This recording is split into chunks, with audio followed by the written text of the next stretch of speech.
This is your streamy weemy on a Wednesday, my dude. Okay, that was a one-time thing. You're not getting that voice out of me again, Brent. Also, hello. Hello, everybody. Welcome to the stream. I have something very important to show you.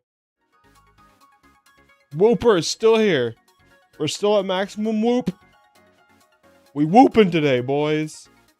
Lads and lasses and all in betwasses. It's been a little bit since we streamed, but we're back at the Pokemon time. Where am I? I'm gone forever. Okay, I'm back. We're back. If I remember, we were talking to this guy, and he was hello, princess.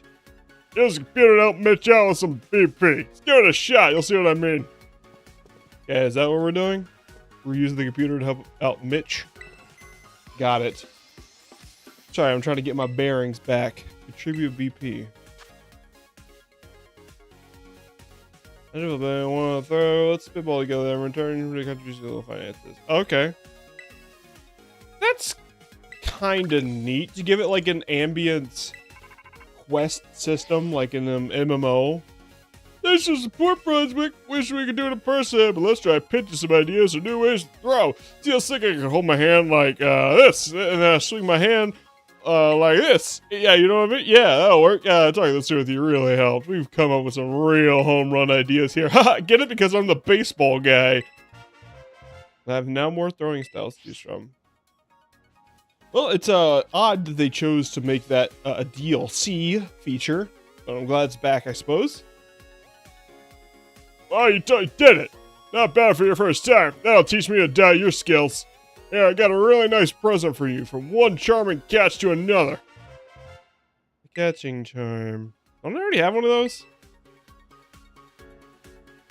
Oh, nice, cool. You know this too. Put it on, you look just like the Drayster.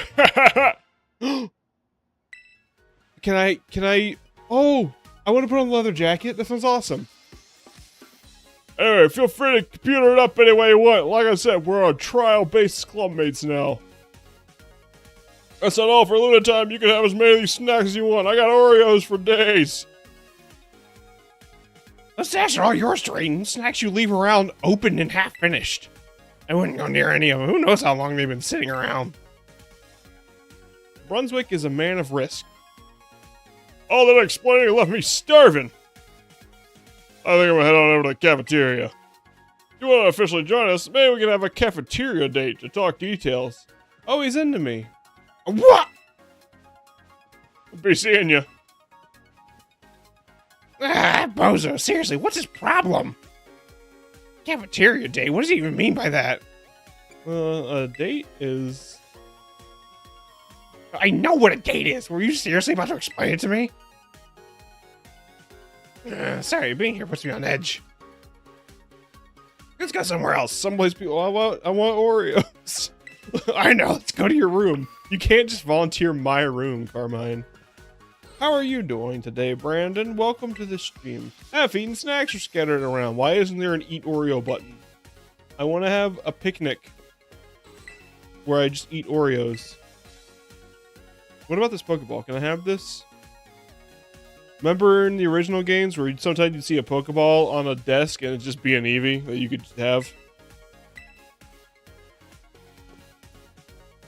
Alright, we're going to my room. Is that what we're doing? Doing good. Had easy work at my boss. I'm sorry. So your bosses are being bossy. You know, your room is. Just wander around, you'll find it eventually. It's just like real life. My dorm room, right. It's kind of a cheeky way to... Bro, I've been casually overhead pressing 135. Nice! A whole plate over your head? That rules. I only was able to pull that off at my absolute peak. And then I got fat and sad. Now I can't do it as much. But I can throw 100 over my head. Fairly well. Probably could hit 135 really trying, but that'd be 1 rep max. But if you're... Let me try that again. That'd be 1 rep max. But if you're doing like 135 as sets, that rules, dude. That's awesome. Strong. Well, it looks like this is your room. Most BB students live in the dorms, you know. Yeah, so what do you think? How's it compared to the dorm rooms back at your school? So blue! And my normal one is so red. This little yin-yang thing I had going. Oh, we are at the Blueberry Academy. Blueberries are fucking purple. You can have a little, I don't know, later if you want. Oh my god, everyone, I've been here for a day, and everyone is coming on to me. Oh, I got distracted. There's something I need to tell you. About Drayton and Kiki. About Kieran? He is, you saw how he is. Scaring me nowadays. Ever since we got back from Kitakami, it's like he's been a totally different person, you know, last week. He's been battling and training every day. He's even cutting back on sleep. He's definitely gotten a lot stronger. Drayton used to be the strongest student here, but Kiki beat him. Now Kiki's the president of the league club and the BB League champion. Yes, he's pretty busy. Barely talks to me anymore. Oh, well, he's probably just going through a rebellious phase. Could be anything about how you stole his cave, girlfriend. Kieran's changed, but you stayed the same. Kieran's down to just one friend these days. I'm glad it's you. Keep sticking with him, would you? No. No, I'm going to kick his ass. Can't you read the room? You were supposed to say yes. There's one more thing I need to tell you about. About Drayton? Drayton, don't trust that knucklehead. They seem like a slacker, but don't let him fool you. He's up to something. He's a real annoying super joke. I watched the finale of Amazing to the Circus. Oh, nice. Oh, that's right. We can talk about that now.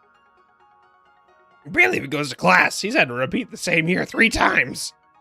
Point is, don't let your guard down around him, ever. You're going on your date. I mean, you're going to go hang out with Drayton later, right? I'd go with him, but if I don't finish up this report today, I'm going to be really in trouble. I'd for you to join the league club. Oh. I mean, that character is just you. It's very you aesthetic. But if Drake gives you any trouble, don't be afraid to give him a good sucker punch. Okay. Well, get out of my room. I want to go to bed now. Also got friends to play Cyberpunk. Working on character creation. Nice. Got another Cyberpunk game going up. That is the tabletop RPG I could not get into. Want to lie down for a rest? Yes. Get out, Carmine. I'm taking a nap. It is, but I don't feel like chaos is very evil. No, it's more neutral. Well, that character wasn't evil, per se. He was just troubled. Hang on, what does it smell like? Does it smell like poop? The smell of poop wafts from inside the bathroom. Alright, I'm going on my date. Cool. I feel like there was something I was going to do. Right, the new uniform. I want to look at that. It had nothing to do with your DMing. I've come to find that I don't... Oh, this is not what I was hoping it would be. This is a little too, basketball. Or, I don't know, it's a nice summer fit. It's summertime now. Sure, we'll take this one. We'll do this one. We gotta get a summer hat to match, though. I have a good summer hat. Hey, yo, this might be a look for Brunswick. Not the trapper hat, not the sweatband. Definitely not the school helmet. We'll pull this one out later. The Daft Punk. Need to not touch that one.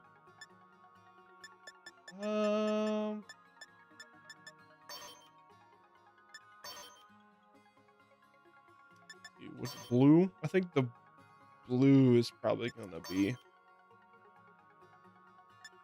maybe white. Yeah, let's do this one.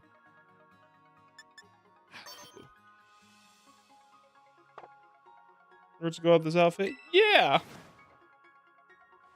Now I found other tabletop. I like D&D 5e, and I found that I don't care for other. I've tried other RPG systems, and I just generally don't care for them.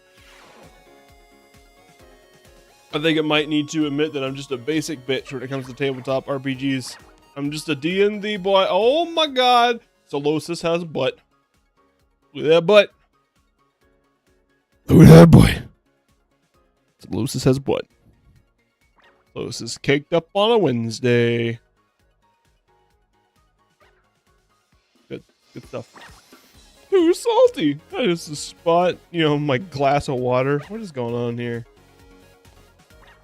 I want to eat the food. I can't. Brunswick has never eaten the food in his life. Welcome. Welcome. Just let me know what you like and I'll dish it right up for you. Oh, this is where I can inspire humongo power, experience point power. Actually, this is huge. Experience point powder. Is there encounter power? I guess that wouldn't make sense to have that for all types. Oh, you can just come in here and get a donut, and you can get eggs with that.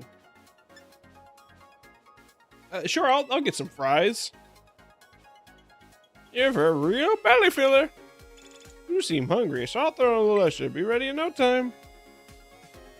I'm getting some fries. Oh, I ate the toothpicks too.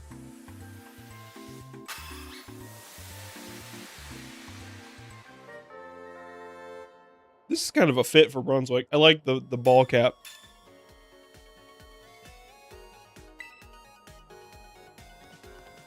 Thing's big. Where is my guy?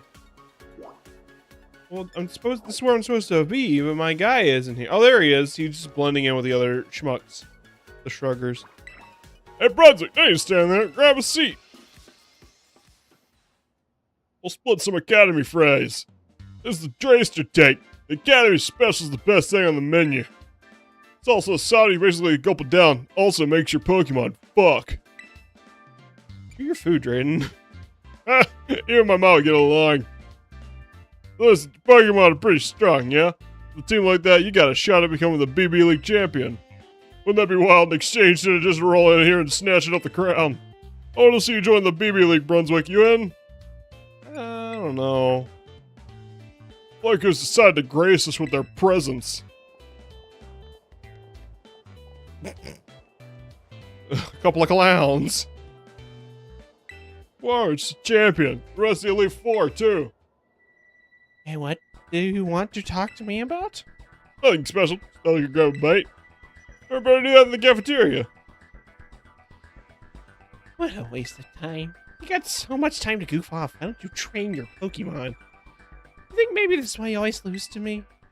I'll take that as a no. So I can't swing a lunch day with you, even if you got your old pal with me. Brunswick. You look different. What? You didn't hear that he was coming to study abroad here? For real? Oh, what was her voice? It was a... Yes, it's true. Director Serrano himself introduced him to me when we met at the school's entrance. Already tied us to. Look, I haven't bought him a plain coffee.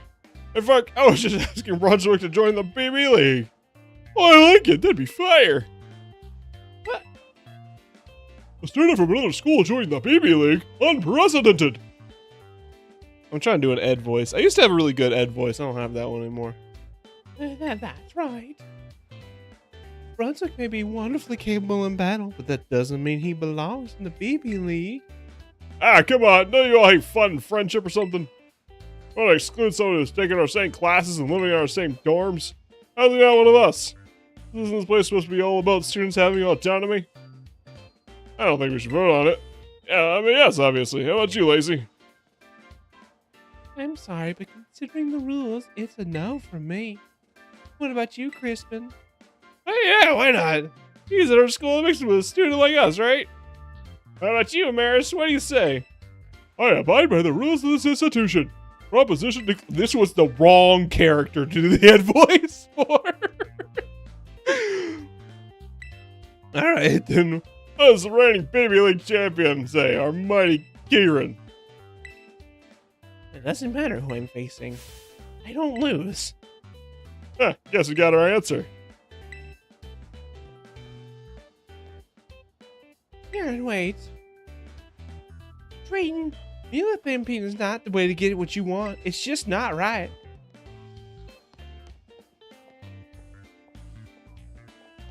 I'm Crispin.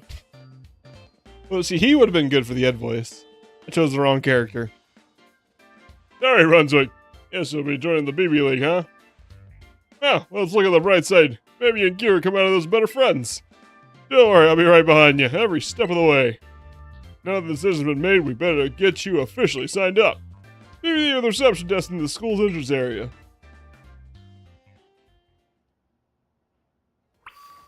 I might be bugging, bro, but I do like the sporty look for... Like, I know we did kind of a faux sporty look for Brunswick for the champion fight.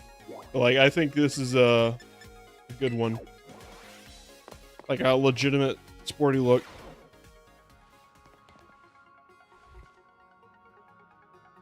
Why did the map tell me to come to Carmine's room? And why does Carmine have Funko Pops of... Huh. She in the bathroom? Carmine, you pooping in there?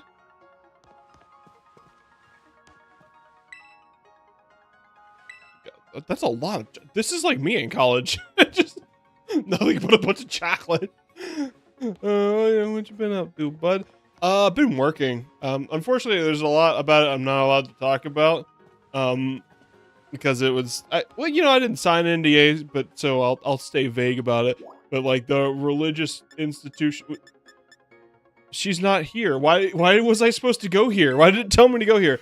Yeah, the religious place that I work for had their conference where everyone in the general area, the general district comes in, like all the pastors and laity and whatnot. That sucked. That sucked real hard. I hated every minute of that. It was real fun to watch the entire organization get finessed in one fell swoop. It was great. It was in real time. There you are. Anyway, you signed up for the BB League. How can I help you today? I want to join the BB League. I'm the Big B League. What I'm going to change it to after I win. It says here in exchange notes, you're technically not enrolled here at our academy. No, it wasn't that. I don't mind that. We can leave before I talk it over real quick. My friend here is good to join.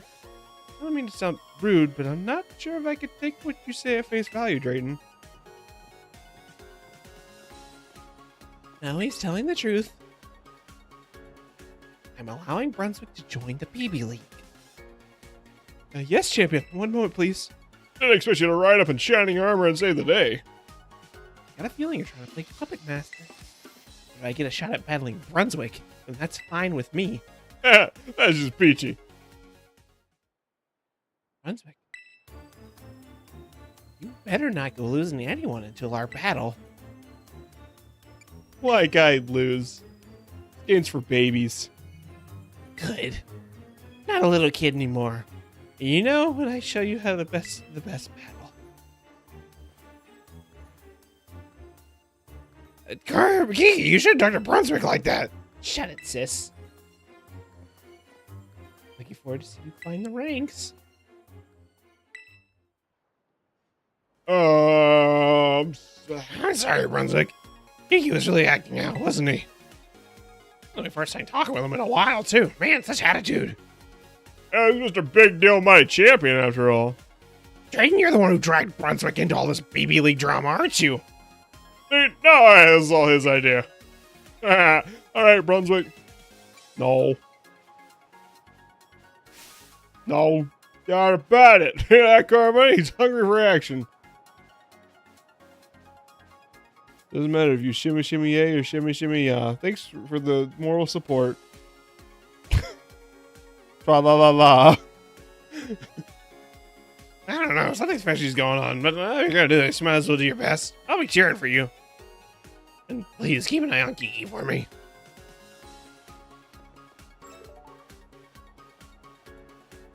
Thank you for waiting. Your entry to the BB League is complete. Great timing! Brunswick is clear to compete in the BB League. Usually, you start by battling regular students and climbing the ranks. Here's how you got a recommendation from several Elite Four members and Director Sarada. You'll start from a higher rank. They'll skip straight to challenging the Elite Four at their respective bases in the terrarium. Once you clear the trials, that is. You go ahead and mark the location in your Rotom phone now.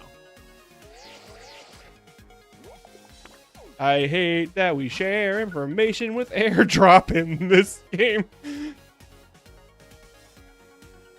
Oh, cool. Alright, neat. Just more gym leaders. Challenge the Elite Four, you'll need BP, which you can learn by doing barbecues. Then, if you defeat all the members of the Elite Four, you can challenge the champion. Alright then, best of luck in the BB League. You can start with whichever of us you want. Your call. Anytime you want to battle one of us, you just have a fun little trial we cooked up first. Sounds good, right? Catch you in the terrarium, bud.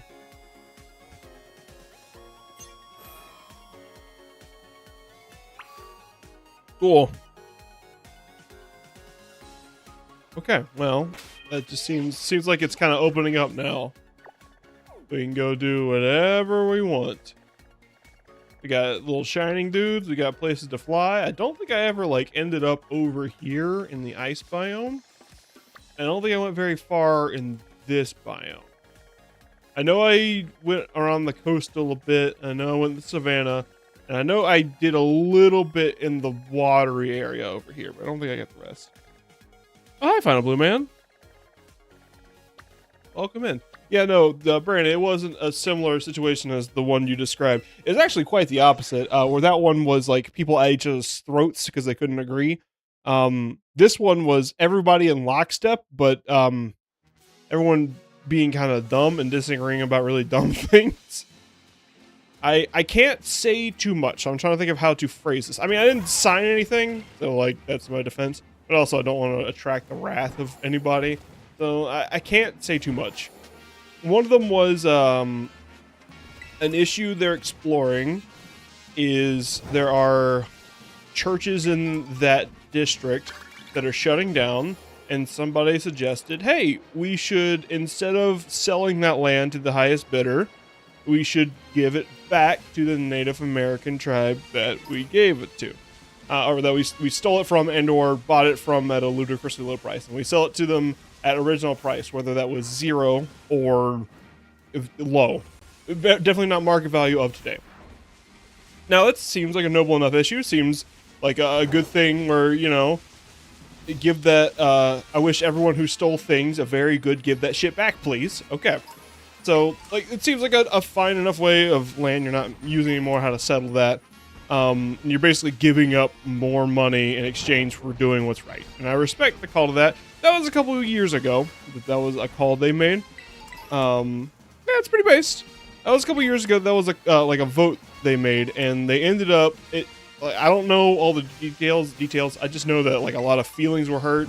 A lot of people, it became more of an issue than people expected it to be. So they organized this group to basically, all right, go research this issue. Go spend a year or two researching this issue, and then build a presentation around all the sides of it, and then come back to us, and then we'll vote on it again.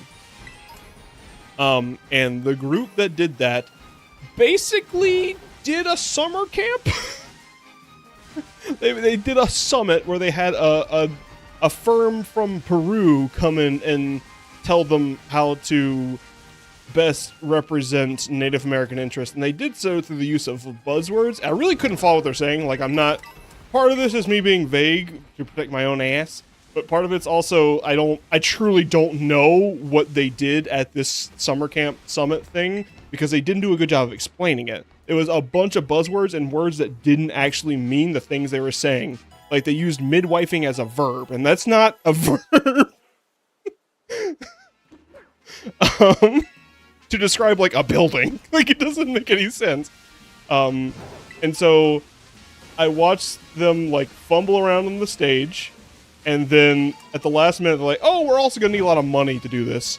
And then everyone's like, whoa, whoa, whoa, we have to redo the budget. Are you sure that this is what you want to do? Because this is gonna, like, we're gonna be here longer because you're asking for money right now. And they're like, yeah, no, we need to do this. I'm like, okay. They basically asked for money to do the summer camp again. And so that needed a vote. And we stayed an extra 4 hours debating it. Not the giving the land back, not that issue, just giving them money to do their stupid summer camp again. And despite all that kind of, like, finessing bullshit that I just described, they totally got it. They got the money, and it made me, it was like, oh wow, I just watched someone get scammed in real time. It's really funny.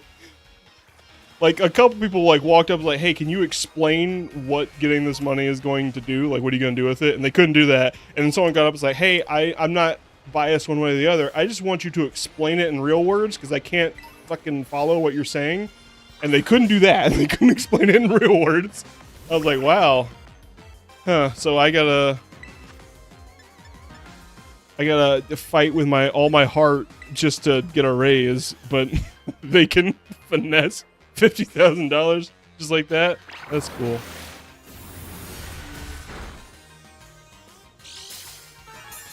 Whatever, not my place. But yeah, I've been very busy with that. That was a big thing that took a lot of time and energy to put together. It was not very well organized. I ended up having to do a lot of the back half kind of stuff. So I'm glad I didn't stream last week because I was drained. Honestly, I'm still kind of drained. This coffee is doing me wonders right now. Yeah, but that's what I've been up to. That's a long answer to explain what I've been doing. I've been very busy with the dumbest thing ever. I keep forgetting that quick balls exist, and I should just use those instead of actually fighting. Pokemon battles are for chumps. Was that Snom? Did I just see Snom back there? Is that my boy Snom? Little bugaboo? I'm busy organizing my workplace booster club. Oh, nice. Does that fall on you? Or is that just something you took up because no one else is going to do it? Trust me, I understand. I know a thing or two about that. I'm going to call this one August.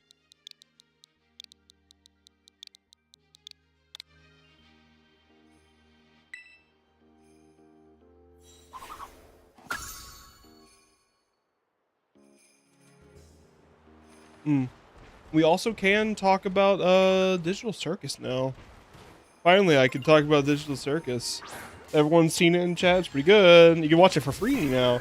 Kind of fell onto me because people had tried to get deployed. Oh well. That'll do it.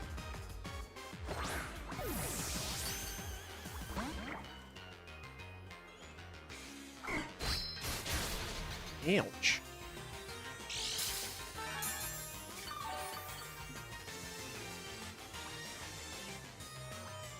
Let's see here. Poison Dark. What's good against Poison Dark? Probably Punch Rat, right? Yeah, Punch Rat. Hate when that happens. Hate when people get deployed.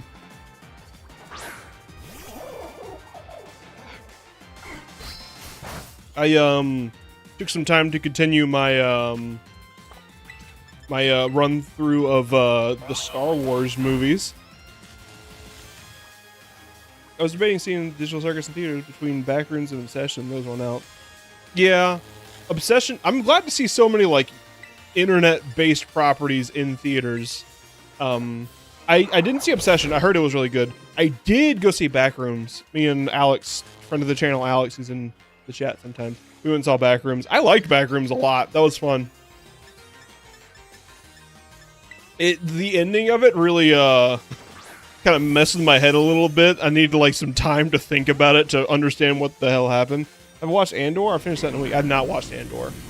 I when I'm going back and watching Star Wars, like I started from New Hope and like I'm watching the movies in release order.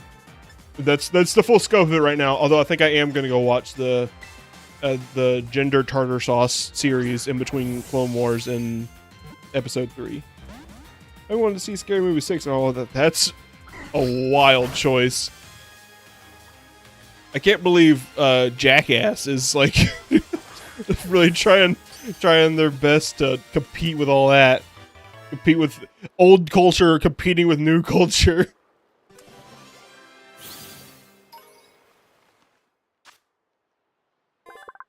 It lives just offshore in the cold parts of the world. Poison spikes are thicker and shorter than the other region goldfish. Call him Pinhead. Oh, you call him Pinhead? Watched Scary Movie 6 last night on a pirate site. Whoa! Based AF. Girl works said it was funny. Never seen one left my hands off the entire. You've never seen a scary movie? Maybe since they've had some time away from being a thing, they're better now. They were pretty bottom of the barrel back in their heyday is not the right word. I guess heyday is the right word. Back in when they were popular, they were pretty bottom of the barrel humor. Like, oh, Charlie Sheen, in somebody died of a pill overdose in Final Destination. So Charlie Sheen's gonna have a boner pill overdose, and he's gonna have such a big boner that he's gonna fall out the window, and that's the opening joke of Scary Movie 5. Movie 6 is alright, but man, some of those jokes probably got transported to me. Yeah, that is what I would fear, to be transported back to the 2010s. An era of humor that existed. That is for sure. Can't deny that it was a time. Because their bodies are enveloped in embryonic fluid, they can survive in any environment. Just like my brain.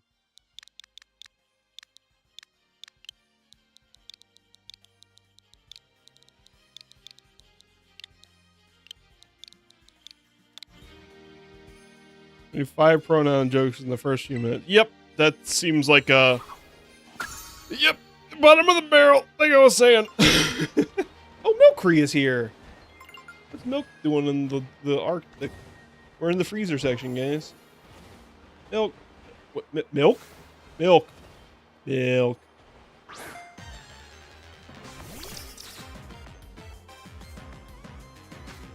Isn't it funny that kids these days pronoun? Funny joke. Attack helicopter. I will say this. One thing I like about the religious group that I work for is that they are very left leaning and very liberal, and they really walk the walk. I'm gonna freeze your section.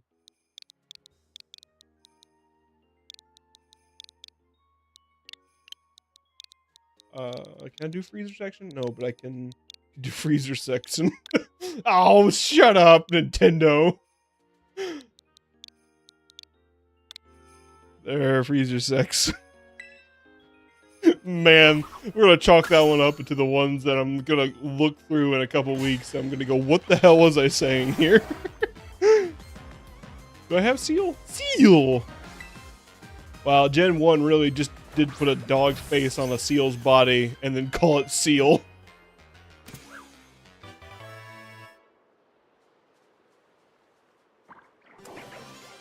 It's a pun for seeing an eel. Its protrusion is very hard. Same, dog.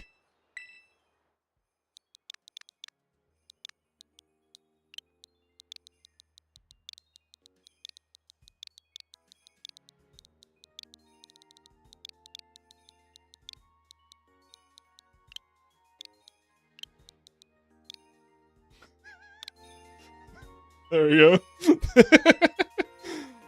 They did do pronoun jokes. What was I saying? Yeah, I do appreciate about them that they are really left-leaning and like they'll walk the walk. Like there's multiple, despite it being religiously affiliated, there are multiple trans and LGBT people at my workplace in charge of me, like not just like dummy roles either. Like they really do abide by what they preach, but man, sometimes liberals can get exhausting. I hate to say it. I feel like I'm turning into my dad, but sometimes liberals get exhausting.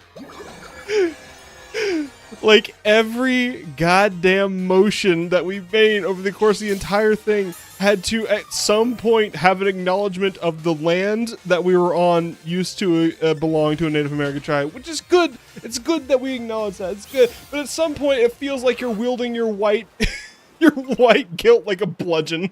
Like, come on.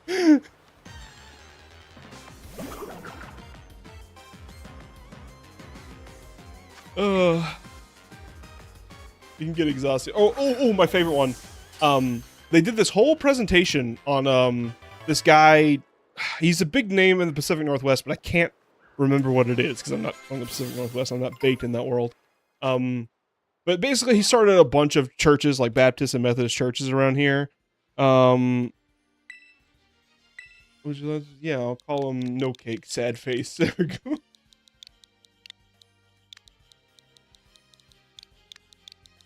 Yeah, I can't walk and chew bubblegum.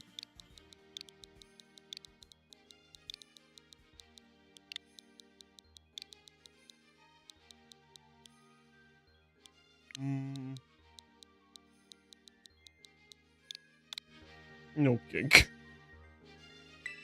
Woke to is way better. We say Slayer. Yeah. That's I have a friend in the military who has said the same thing. Like being in the military has been like, oh wow, sure seems like the anti-woke crowd sure has ruined everything and made it so stupid. Sometimes it's just exhausting. My favorite one was they did this whole presentation on this guy who had started a bunch of churches and religious areas in the Pacific Northwest, and in doing so, he also accidentally did a concentration camp on Native American people. That's no good. They did that. It's horrible. It was a very detailed graphic depiction of like how this has been misunderstood, and like there are records of how he benefited from the money that he got from basically genociding a Native American people. It's fascinating. And then after that, we had to vote on somebody to represent this religious affiliation at a conference. And so, feeling inspired by that presentation, they didn't really have a real front runner in the way it works. They don't have like ranked choice voting because they're stupid. The way it works is like someone has to get a simple majority and you keep doing that until you have enough. And there was no clear front runner. Like they had done a couple votes with no election at that point. And then after they gave the presentation, they finally found somebody. Overwhelmingly, the person named Water. The person named Water was the one elected. Water is a white 18-year-old. They picked the one that sounded like a Native American name, and they're like, yeah, we're gonna show how woke we are by electing this white 18-year-old. Oh my god. I'm sure Water will do fine. Which is very funny to me. Like, god damn it, you people. You woke so hard that you circled back around to not woking. Just because they had a name. That's a naming people after land formations is a white person thing, idiots.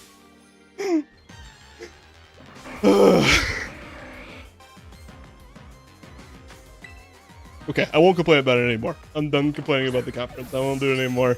I was just steeped in it. That's my last funny story. My job, no joke, recently had a suicide prevention training. It was nothing but 2-hour fully AI video. Oh my god. Ugh. The overuse of AI videos just, anything, I'm at a point like anything AI, like, I can't enjoy it anymore. Corpo.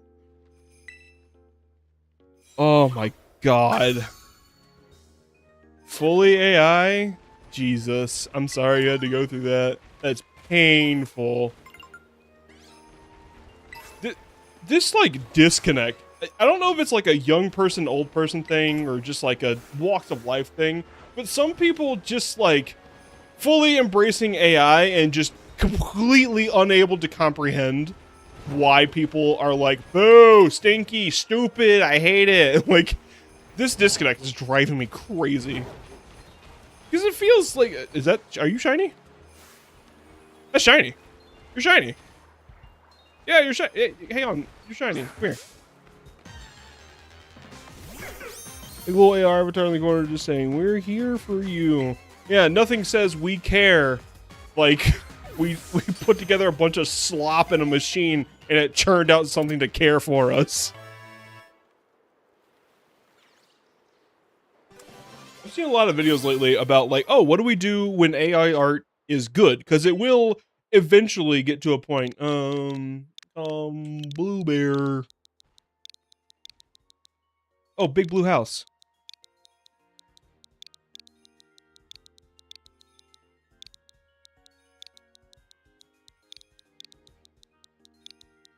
Big blue house.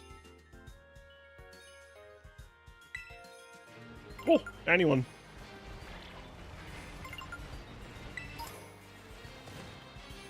I've seen a lot of videos like, oh, you know, AI art is eventually going to get good. It's going to get to a point where it's like it doesn't look like absolute garbage, and it will be not indistinguishable from human art, but will be, you know, close enough that most people won't be able to tell the significant difference. Like, what will it do then? Will it be good? And the overwhelming conclusion I've come to is like, no, it will still suck. Even when we're at that point, it's still going to be bad. Because the value of art is that a person made it. Like, the emotion that someone put in, like, a crayon drawing is better than an AI-generated image of a masterpiece. Because, like, someone put time into it. The time is the thing that adds the value. The time and the care. Just putting in a robot means you didn't put any time into it. So if you didn't care about it, why should I care about it, you know? I think that's where a lot of this and that comes from, is that people are viewing art as a commodity, and those are the people that are like, yeah, it's no different. It's just as good if it's AI generated. And the people who do art for a living, which more and more of younger people are, because we live in a society that's more, with the internet, you're more able to do that. People are like, no, this is terrible, and I don't understand why you don't see that. It's because they aren't seeing it as art. They're seeing it as dollar signs, you know?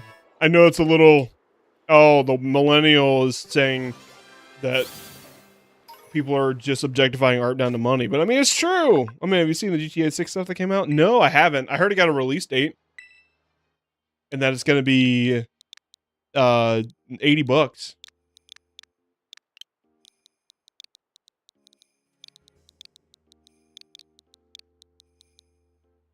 Talk about disgracing. Oh no, what happened? Oh, that would make me very sad if GTA 6 broke my heart.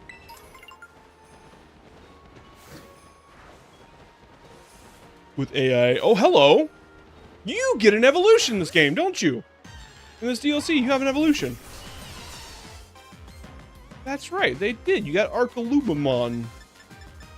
This is the most Digimon-looking motherfucker in this entire game.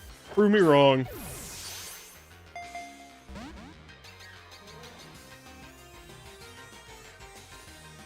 Maybe his evolved form is more Digimon-looking.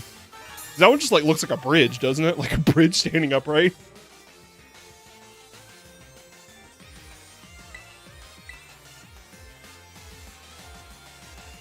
Basically, it's $80, but several key features are locked behind the $100 edition, and there's no physical. Oh, I did hear about the no physical version. I didn't know that. There's like a less features version. Oh no, Rockstar, you can't do that. If you do that, other people are going to start thinking they can get away with that bullshit. God damn it. Because it's gonna work for GTA 6, unfortunately. Like, it is just too big. It's too big of a game, too big of a property. People are going to get the 100 version. And now we're going to have to deal with 6 years of every game under the sun being like, oh, we're going to make a lesser version and a full version, which we kind of already had with DLC shit. Like, that feels extra insidious. Like, Nintendo, what have you fucking done with your stupid Switch 2 editions and your $100 physical and $90 digital? What have you done? What have you wrought? I'll never forgive the Switch 2.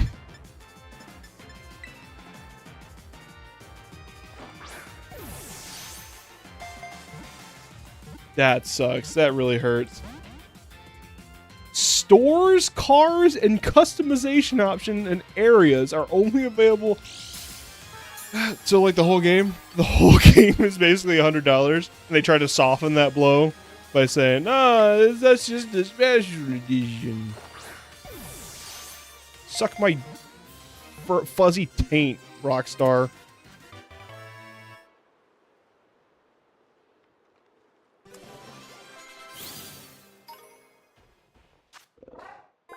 Ludon's body is comprised of well, somebody on the graphic design team should be fired for that blunder. It's lightweight and scratch resistant. It's also smooth. Look at this. Look, you can't read it. It's the same color as him. Why do they not? Fucking basic HTML has a feature for add shadow if it's illegible. God damn it. Nintendo! Digimon. Digimon monsters.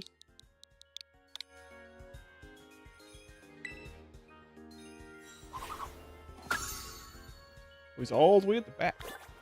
I guess there's tarnish. Acrobon will got bullet. I need to put douchebag up, I think. Someone needs to get the lion's share of experience. And douchebag is the furthest behind.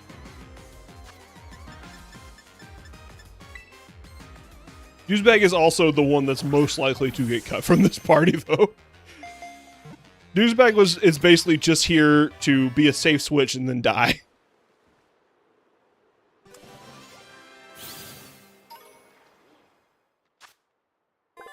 In truth, it is a cowardly Pokemon. It growls to hide its fear. Oh, just like Galileo. That's not true. Galileo doesn't growl. He's a good boy. He just bites your face while you're sleeping because he's hungry. That's a good picture. I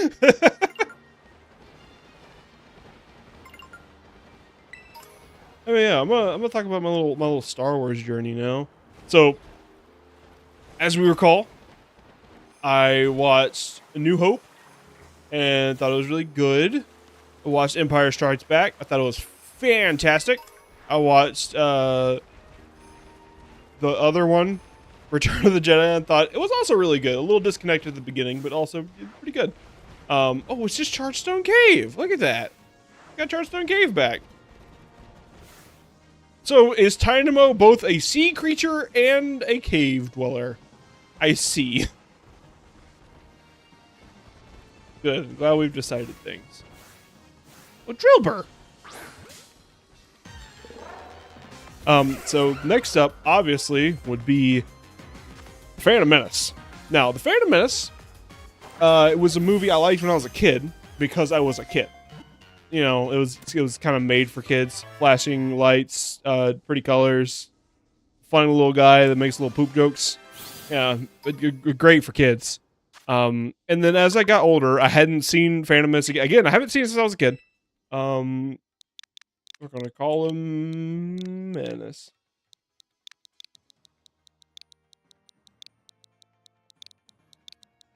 Menace.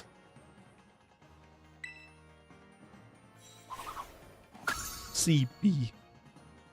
I liked it because I was a kid, and as I grew older, I just kind of naturally fell into this, like, oh, I definitely don't like Phantom Menace because people with opinions on movies don't like Phantom Menace. So therefore, I must not like Phantom Menace without having actually seen it again. So this is my first time in probably 2 decades watching The Phantom Menace. And I wish I could come to you with a real hot take about Phantom Menace. I cannot. That movie's a mess. I'm sorry. It's a real mess. Oh, Phantom. I have all my thoughts laid out here on a little notepad. Let me pull it out. It isn't as bad as people made it out to be. I think the biggest problem with Phantom Menace is it desperately needed a couple more passes on the script before they even started filming. Like, the biggest problem with it is that things don't come together in a way that makes sense. Like, okay, here we go. I'll go ahead and pull up the pad here. Where's my notepad? Catch the selectables.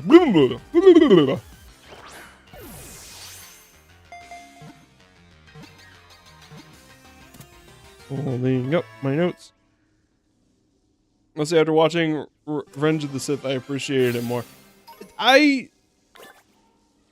Maybe that would be the case. I have like a theory about, not a theory, but like a rewrite I would have made had I been on the writing team that I think will go over well.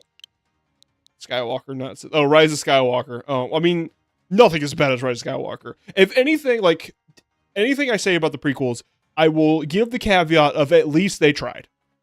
They tried. Rise of Skywalker did not try. Rise of Skywalker put a bunch of ideas into the Family Guy machine and then spat out a bullshit movie. Russ. 1v1 me and Russ. Now, pod racing does kick ass. That is a point I have in my little notes here. Yeah, I'll go ahead and scroll down to it. Before I even say anything negative, like the pod racing is just a treat. Like, I just liked it a lot. I particularly liked the sound design in that movie. It was powerful. You could really, like in the whole movie, but in that scene particularly, like, it was powerful. You could really feel Team Terrible. Well, I gotta fight Team Terrible. Cool. You really feel the power and the weight of these machines, and like there was a good, like, the Doppler effect was good as it's going past you on the screen. You really felt in there. The sound design in that scene was just so good. The deaths and the explosions were very ludicrous and macabre, and I like that a lot. It did not have any music, which I thought was a really interesting choice. Not until the very end, when it was just Anakin and Sebulba. That is the only time it had any music in it. And I thought that was very clever, very smart, very fun. I'm going to Contrafly. Probably not so great to... Oh, what does Lash Out? If it were lower this turn? Oh, but you're fairies. I'll just taunt you. Whatever. Do a little... Yeah, pod racing, really good. It only had music at the very end of it, which I thought was... most of it was just silent, and I thought that was very fun. So here's, like, the problems I have with the movie. Coldest possible take. Phantom Menace is a mess of a movie. Uh-oh. Oh, you tried to Thunderwave me, you little bitch. You can't Thunderwave me, I'm too powerful. Alright, I'm hoping I can get this Moxie boost. And then baton pass it. Boom.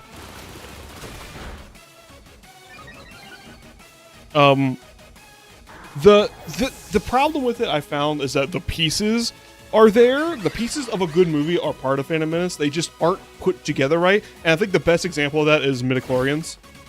Like, I know that there was a big to-do about midichlorians. Like, people are like, oh, you ruined the mysticism. And I kind of jive with the idea of ruining the mysticism of the Force. Like, I'm okay with you're using Play Rough. Who am I sending out to deal with you guys? Rolf is probably the answer. I kind of jive with, like, making something demystified, because this is an era that's, like, characterized by arrogance and high technology and, like, these people in this world don't like they don't have the same reverence for the Force that people do under the fascist regime. They just kind of they've gotten it down to a science, or so they think. But the problem is when you demystify something like that, what you then need to do is remystify it.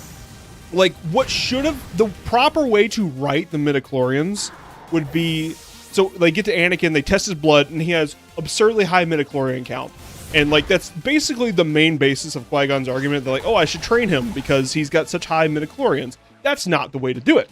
The way to do it is Jedi think they can measure the Force sensitivity in midichlorians, and Anakin has a notably low midichlorian count.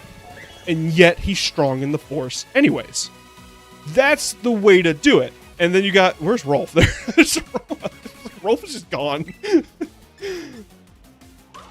That is the way that you make that plot beat work. You not does Fairy not resist Fairy? I don't understand Fairy. Like, it should be that Obi-Wan, kind of the stickler for the rules, is like, hey, Master, I don't know why you got so much faith in this kid. He doesn't have very high midichlorians. And Qui-Gon's like, no, I feel it. I feel the power in this kid. You gotta have faith, young one. It should be the other way around. It shouldn't be that Anakin is strong because of his midichlorians. He should be strong in spite of them. Like, if you're gonna demystify it and you add that element to it, then you need to do so in a way that doesn't... Because now it's like, oh, Luke just had high midichlorians, and it feels bad. It feels like, oh, we've taken a thing that was cool and mysterious and taken it to just a science. Where if the movie was aware that it was taking something that was cool and mysterious and paring it down to a boring science, that would be a lot better. Let's see here. What's another example? Let me pull up my little notes here. I'll find more battles so I can fight while I'm talking about Star Wars. You look punchable. Coming and going. Yep, I will punch anybody who says that. Jar Jar. Jar Jar is another really misused idea. I don't think Jar Jar is bad on the face of it, oddly enough. I think his voice is a little silly. Yeah, sure. And I definitely don't think the guy who voiced him should have gotten harassed in the way he did. Like, he almost quit acting. And we've got more to say about that. It feels like when Metal Gear explained all the crazy shit with nanomachines. I mean, kinda, yeah. Like, why can't things just be cool, you know? Be cool because it's cool. Here, what am I... Oh, Aquastet.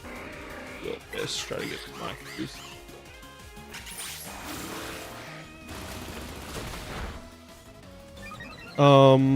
Let's see here. Right, so common theme in Star Wars is that big power comes in unexpected packages, and that's like fine, right? Because like the Ewoks are a good example of that. Like, these little guys have so much power within them that they're able to take down the fascist regime.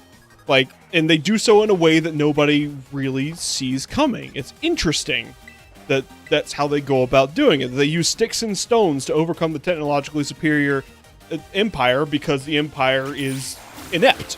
Like, their own arrogance got the better of them. They were able to be beat by a tribe of fucking teddy bears. And it feels like Jar Jar should also be filling a role like that. Like, Jar Jar should be...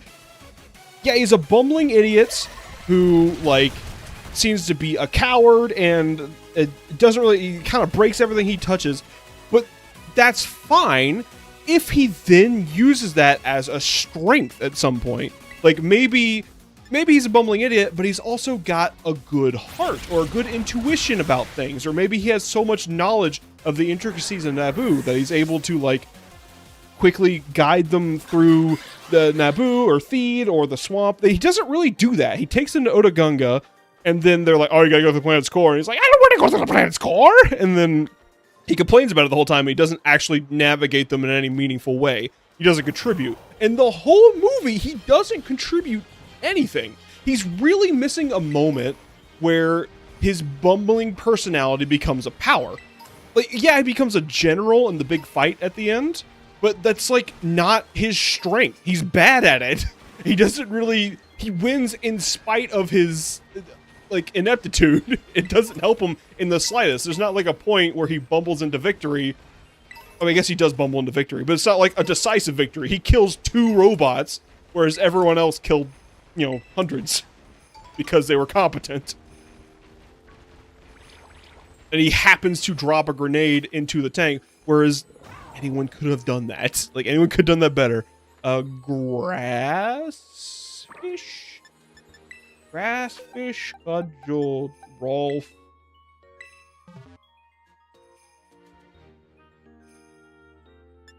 There we go. Yeah.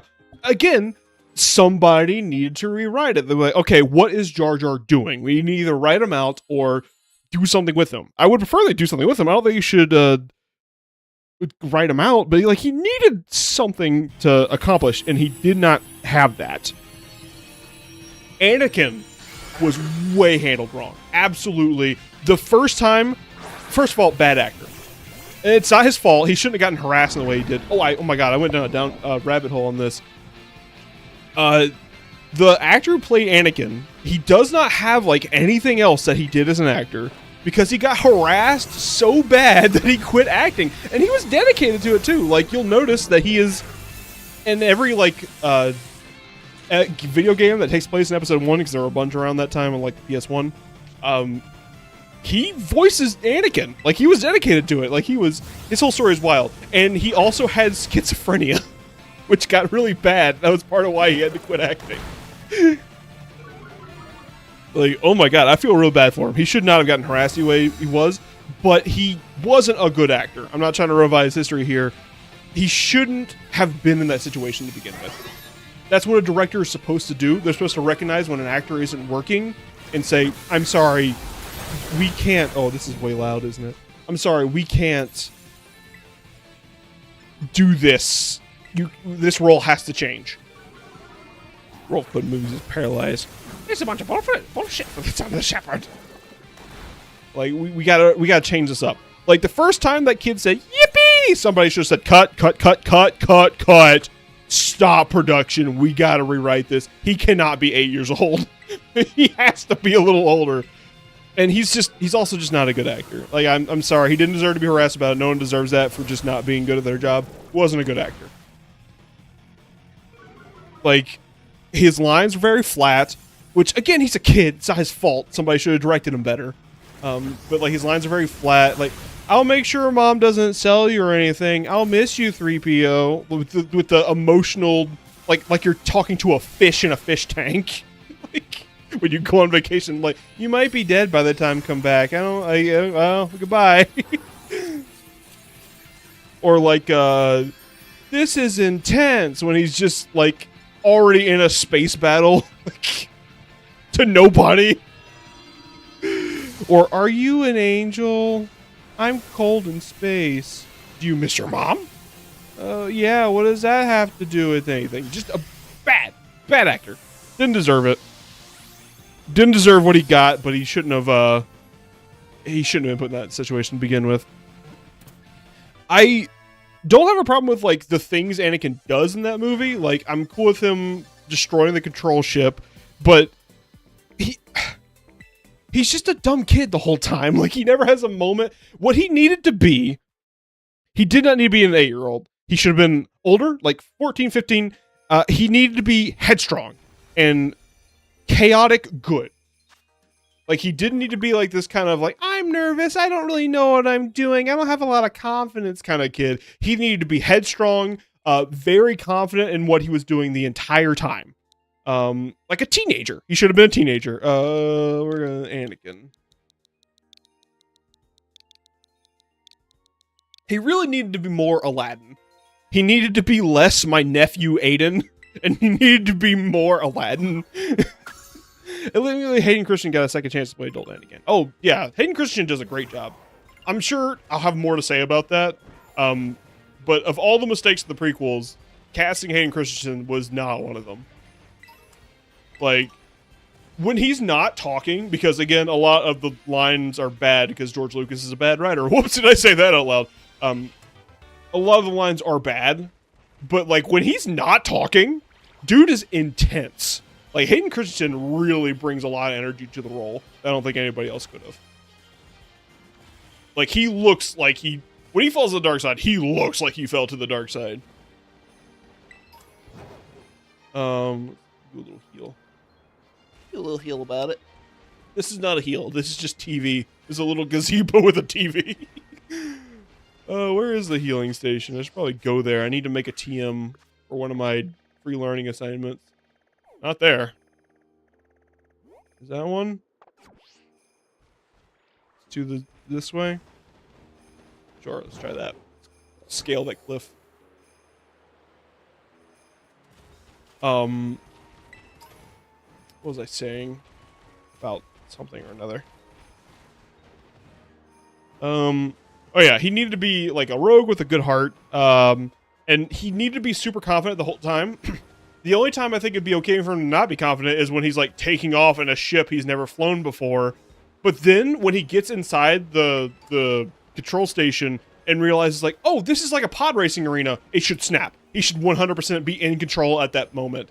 And again, I already said the midichlorian thing, but like they really needed to play up a rivalry between him and Obi-Wan. Because a thing I'm going to get to in a minute, Qui-Gon is like a piece of shit in this movie. he's a complete asshole. I'll go ahead and catch this guy so I can get my collection. But he needed to be like kind of like, I don't really care about the rules. I'm okay with cheating a little bit. Like as long as like the result is good, I'm okay with doing whatever I need to do to get there. You need to have that personality trait because Qui-Gon has that personality trait. And then Obi-Wan needed to have, like, he kind of is this already. He needed to be the rule follower. He needs to be the one, like, no, this is the code. These are the things we have to do, and there's reasons we do this. And, like, there need to be a clash between those two so that it means more when later they become friends. Again, just a couple rewrites. Somebody telling George no was what this movie needed more than anything.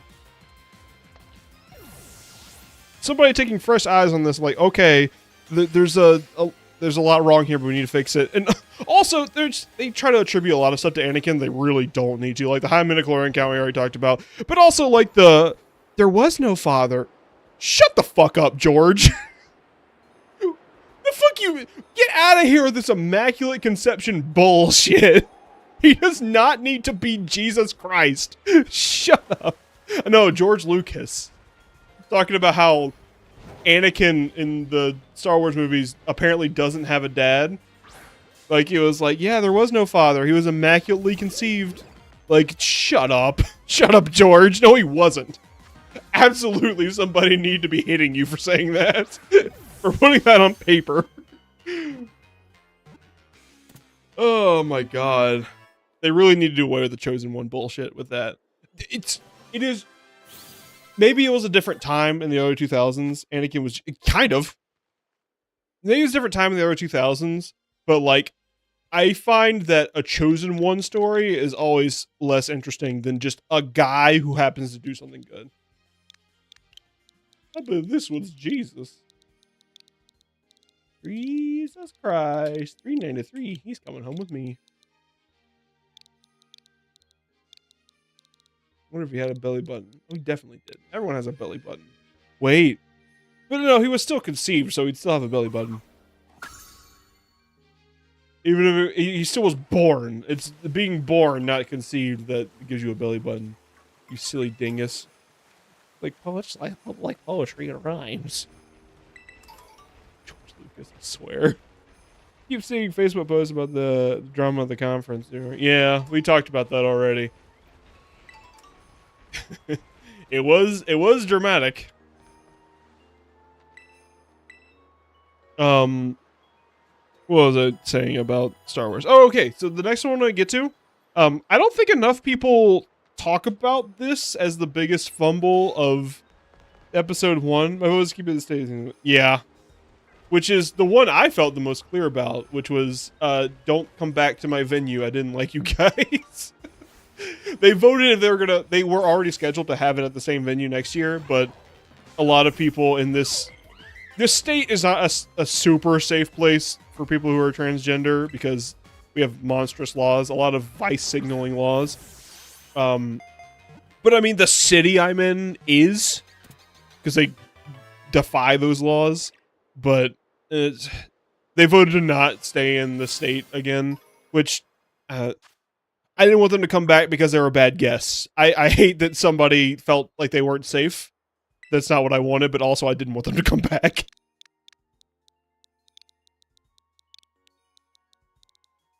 Cinema roll.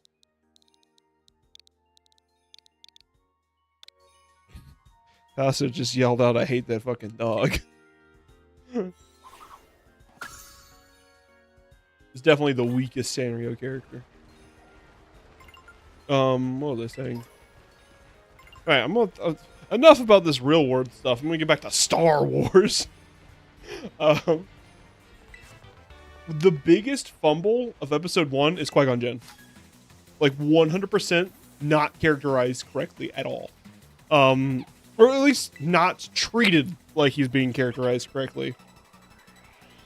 So Qui-Gon Jinn. So let's think about the Jedi Order as it's presented in the original trilogy.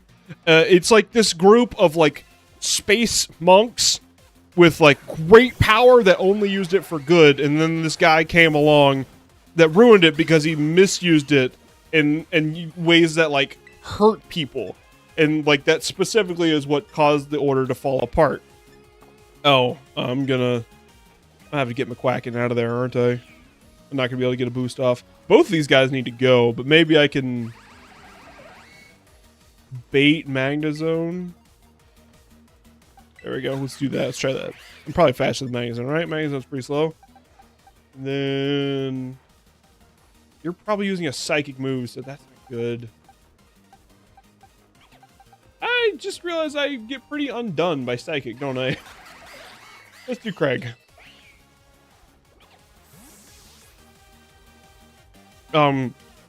So like that's how the Jedi were characterized in the original trilogy, and then you got this prequel where the first thing you see is Qui-Gon Jinn being a smug prick. like yeah, negotiations are going to be short. Just the fact that I'm here and I'm a Jedi means that they're going to be so scared of me that they're going to completely fold any problems that they have. Like, I don't even have to worry about it. Like, negotiations are going to be short. And he, like, absolutely leads with, like, force and might and power and, like, slashes and uses the force before he ever tries to negotiate things.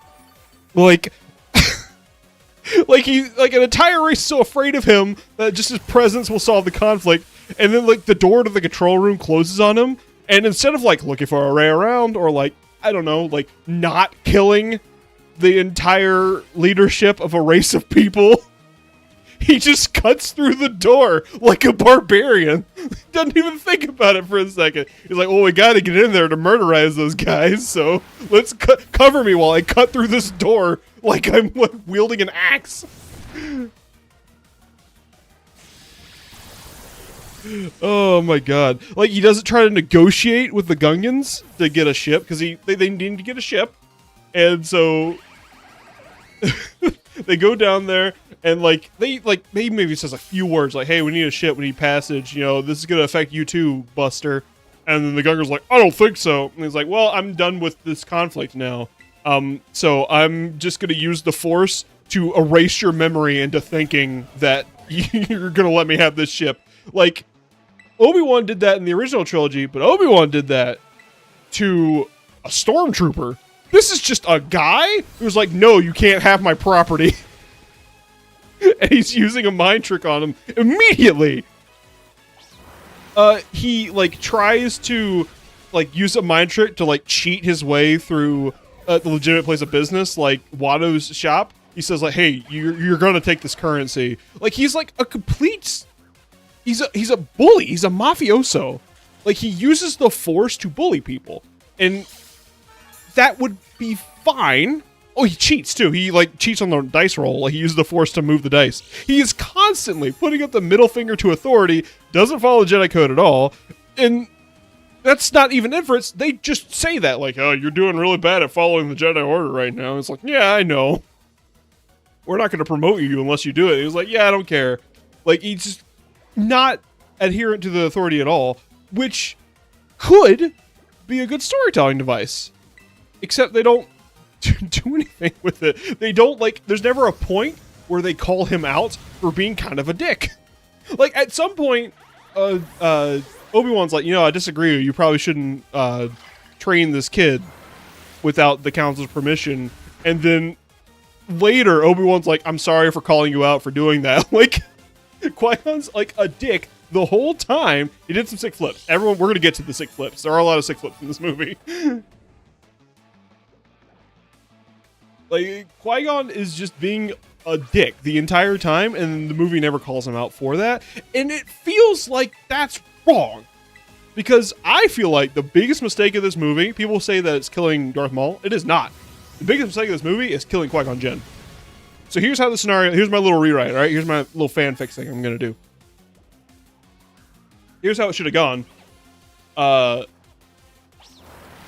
Since Qui-Gon has this history of kind of saying, well, balls to the Jedi Order, I don't care, I'm going to do whatever I want. When they tell him, hey, you need to go capture this Sith, he should have a moment where instead of capturing it in a fit of rage because he, like, threatened Anakin or threatened Obi-Wan, he kills Darth Maul himself. He doesn't die, he kills Darth Maul instead of capturing him. And then after that, Obi-Wan goes, whoa, whoa, whoa, what did you just do? You weren't supposed to do that. Whoa, you weren't supposed to do that at all. We were supposed to capture him. And then Qui-Gon, like, kind of says, like, oh, it had to be done. Something like that. It had to be done, like, oh, this is for the good of everyone. And then Anakin's over in the corner going, yeah, cut his head off! Yippee! And that, instead of being his death, should have been the beginning of his fall to the dark side. There should not have been a Count Dooku in these movies. Like, I know they later went back and fixed Count Dooku, but, like, without your summer reading, who the fuck is Count Dooku? He's just a guy. I don't give a shit about Count Dooku. Qui-Gon falling to the dark side, much more interesting, especially since there's already this parallel between him and Anakin in this fan-fixed version I've made. So, like, he falls to the dark side. Obi-Wan's like, no, I'm going to stay to the light. And, like, at that point, he and Anakin have become friends because I'm probably going to continue this thought process as we go into the other movies. But at that point, like, he and Anakin are friends. Like, oh, well, I'm going to stick with the light side. And so is Anakin. Anakin's like, haha, yeah. And then Anakin kills Qui-Gon instead of Count Dooku because Count Dooku doesn't exist in this version of the movies. Like, I know they went and fixed Count Dooku later. There's like a mini series about Christopher. He's cool. Having a cool actor isn't, have him be instead of General Grievous. Like, have Christopher Lee be General Grievous. Like, just because you got a big name actor, like, they really, really, really should not have killed Obi-Wan or fucking triple syllable names. Qui-Gon. They should have killed Qui-Gon. Like, he was very much set up in this movie for a fall from grace, and then he, like, didn't have that, and that feels weird. Especially knowing what happens in the later movies, it feels weird that they didn't try to set up the character that would become Count Dooku. Instead, he just kind of shows up out of nowhere, and we just kind of have to believe that, oh yeah, this guy fell from grace off screen. But they could have done that with a character we know, and that'd be way more interesting. Like, yes, that comes at the cost of Darth Maul, but, like, they're going to bring Darth Maul back anyways. He's cool as hell. And that is one of the strengths of the movie, is that Darth Maul is cool. I don't know. It is a mess. And also, the sound mixing... Okay, I gotta talk about this, because this has been present in all the movies so far. It's been the worst in Phantom Menace, but it's been present in all the movies. I don't know if it's specifically Disney Plus's upload or what. The sound mixing in these movies is terrible. I cannot find a volume where I can hear the dialogue and not be deafened by the engines. It's like really bad. All right, do I need to heal? Are you? No, you're not. I should probably do one of these guys, right? I should do one of these league fights. Am I ready for a league fight? I feel like my team could use some more work. Now that I like know in my heart that everything is double battles, I feel like I should try to fix things a little bit. I think instead of taunt, I might be better off, or lash out, I might be better off with user reacts to the target movement and he'll pay him. This fails if the move is target not readying a priority move. Interesting. Music was loud as fuck. Okay. That was an issue even on the VHS tape. Okay, I couldn't remember that. Because that's not something I would notice as a kid. Double edge, no. I'm really looking for something to really take advantage of what we got going here. Flip turn might be good. Flip turn doesn't like carry over status buffs though. Although it might be better just Aqua Step into Flip Turn instead of like trying to do this baton pass thing. It's just not working out. It's not working very well. And with the speed from Aqua Step, Flip Turn might be the play.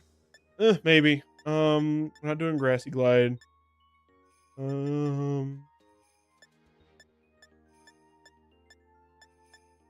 Spite? Ew.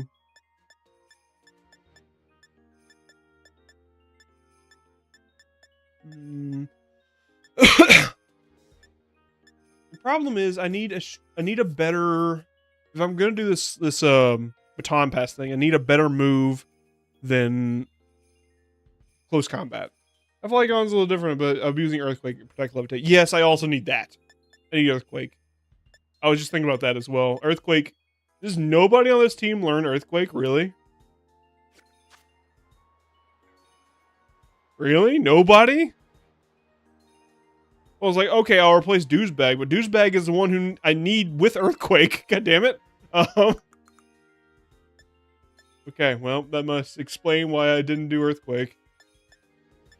Don't need Nasty Plot. I'd really like something like Follow Me on Douchebag. Because he's immune to a bunch of types. That's why I put him on the team. I'm not unaware of his shitty stats, but the hope was that he could have some utility with his taunt. Tailwind might be good. He's definitely not getting a lot off in terms of damage. In fact, I'm going to go ahead and get Lash out of here. That's not doing jack shit. Aura Sphere, no. Giga Drain. Liquidation. I like Aqua Step. Trick, no. Although Trick might be fun if I do a Choice Scarf. That could be silly, but at that point, just get Encore, right?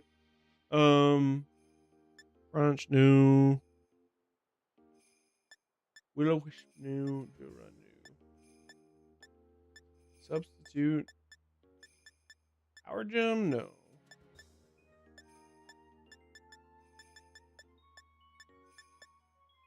I would really like something like a taunt-pilled move. You know what I mean? A move that's like taunt, but not taunt.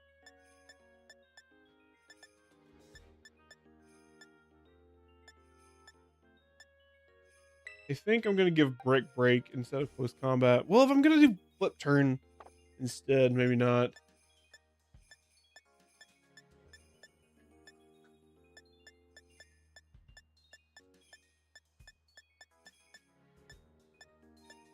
I don't know.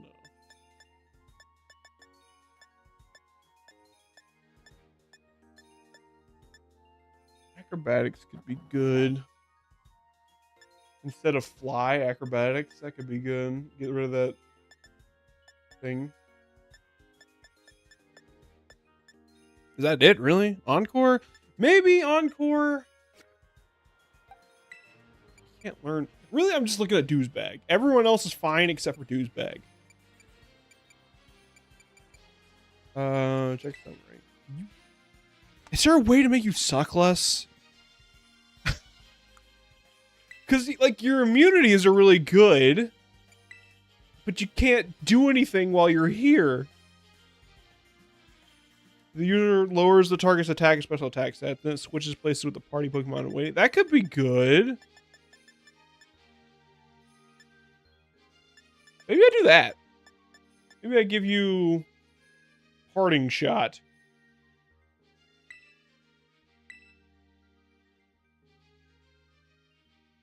Welcome to Potential Man Pokemon.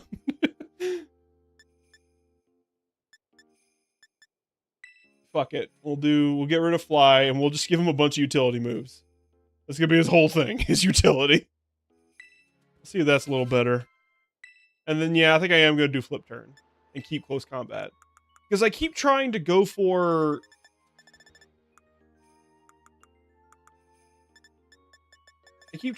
this... baton pass thing. It's just not working.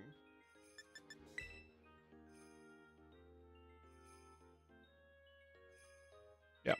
Oh, and another thing is I keep getting done in by Fairy. I don't have a good solution to Fairy. Because I got 3 fighting types, a dark type, and like that's it. So maybe I do get rid of Douchebag. Who else is there? We were trying to make Kamala working for a long time for giving up. Yeah, sometimes that's just where you're at. Oh, you know who might be good for Fairy and would also qualify as a Pokemon I haven't used before? Digimon. How do you evolve? You might be a good call. Because you have a new evolution in this DLC. You're immune to Fairy. No, you're not. You're just neutral to it. But you could take out a Fairy. What you got in terms of move? Not a lot of good stuff. Dragon Tail could be fun.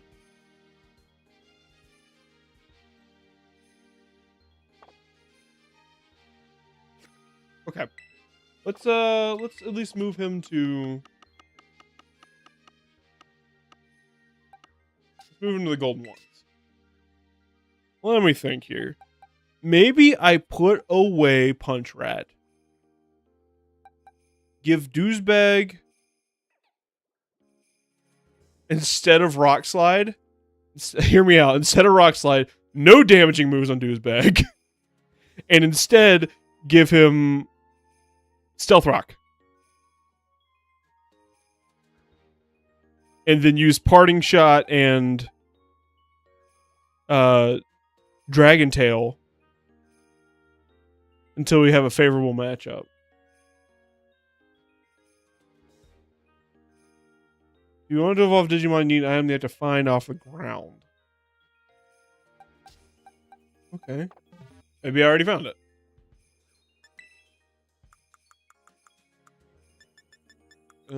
Ground items.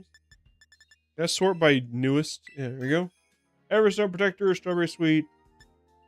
No, probably not. Probably not one of these.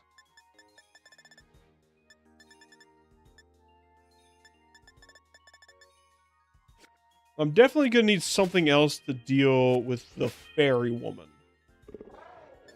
But I might be able to deal with Drayden here just fine. So we're going to do that. We're going to try that.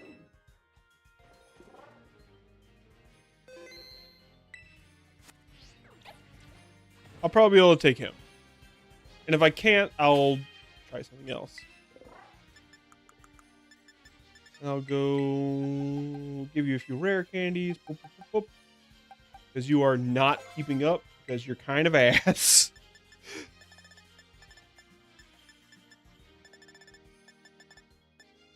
Alright, let's try this. Let's try this squad here. Do a little save. I think I already saved. That's okay. Let's give it a shot. Talk to me for the Elite Trial.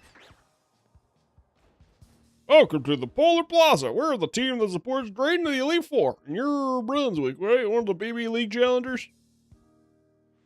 You'll need to hand over 50 PP if you want to take on the new trial here. Are you ready and willing to pay? Yeah. Oh, there he is. He spawned. Oh, hold up. My friend here gets in free. Are you sure, Draster? The rules say... Let's charge my account. I'll take care of it, yeah? That's not... Okay, I'll make an exception. Many thanks, my man. You're my champion of the making. Thanks for coming. Let's hit the battle court real quick. That coffee is ice cold. Feast your eyes on the majesty of the Polar Plaza of the battle court. Nah, it's basically the exact same battle court as the other plazas, just colder. I'm a cold weather kind of guy. Not what you expect from a dragon type user, right? Anyway, buddy, how'd you come do my elite trial and not listen to your rambles? Let's hop to it. I call my elite trial terrarium only battles. Your goal is to clobber 3 of your fellow elite clubbers in battle. Simple enough, right? But it's called terrarium. Oh, shit. First, I gotta be Pokemon that were caught living in the wild in terrarium. Oh, no! Shit!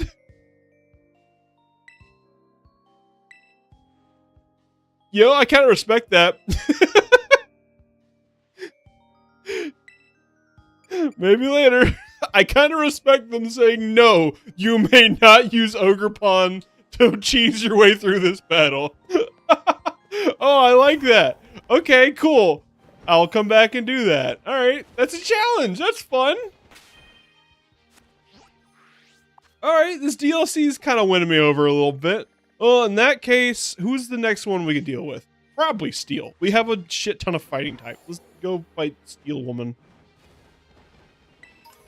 That ruled. I like that. I like that they put their foot down and say, no, you may not cheese this.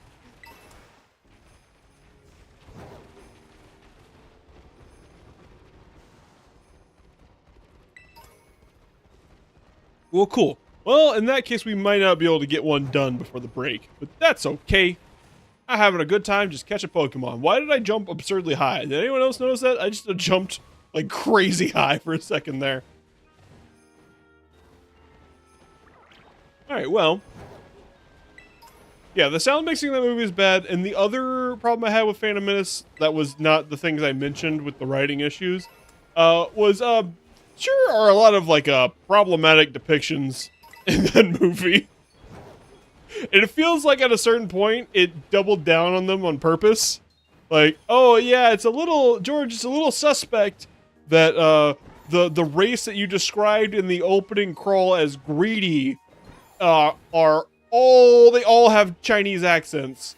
A little, like, heavy Chinese accents. A little weird this alien race has that. You can see George, his little tiny stinky mouth going, no, it's just part of the universe. Like, even with the Gunga, they talk like Native Americans. And Wado, he talks like a Middle Eastern trader. Like, that doesn't make it better, George! That, in fact, makes it worse. Yep, definitely a few problematic depictions in that movie.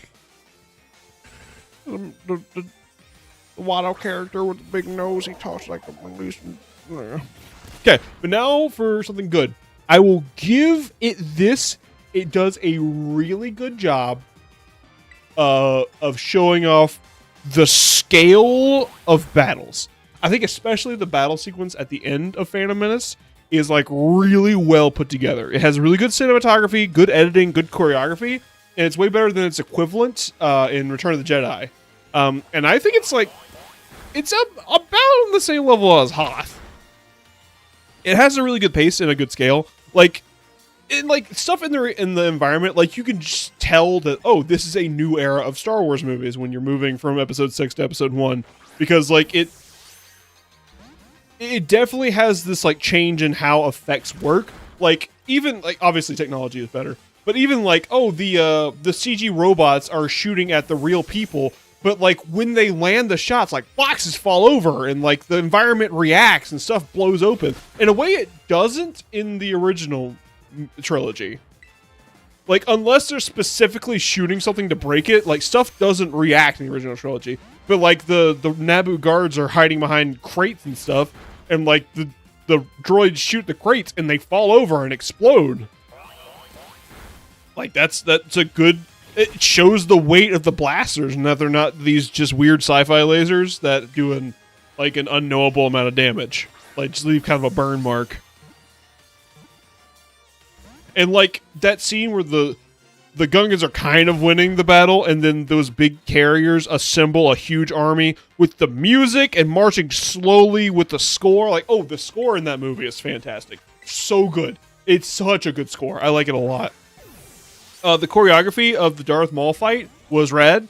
It's a lot of impractical jumping and flippy dippy bullshit, which, yeah, sure, that's that's I can see that being critiqued on me like that's not real, but like I don't care. It's cool. It's cool that he flips around. It's got a good set. Like they have a good sense of the arena. Like they're jumping between levels and like kicking each other off of the levels, and like Darth Maul is like way more acrobatic than any other Jedi fight we've had because he's like kicking people in the face and doing flips and stuff. It's cool. I like it. In that little break with the laser walls, chef's kiss. That's so good when they're like fighting and it's like intense and it's like high paced, frantic, all these different battles coming together, and then everything stops because they get separated by these laser walls. It doesn't just cut to another fight immediately. There's like a moment of stop, breathe. We've had 10 solid minutes of blasting action, and then suddenly just quiet. I don't know this guy, Darth Maul. Darth Maul is also just really cool. He's a cool guy. I hate how much they've milked him, but there's a reason they've milked him. It's because he's very milkable. That's what they called me in high school. And also that little break with the red walls has really good editing because it has this like, it's so loud and flipping around and all this, and then it's quiet for just a minute while these red walls like stop the action. These shields are stopping the action from taking place. And then it cuts, hard cuts, to a blaster from a tank destroying the walls that the Gungans are using. So like while this wall is stopping another wall is going down because of blaster fire. Like it's cool. It's a good editing trick. That's good. That's good editing. Good job.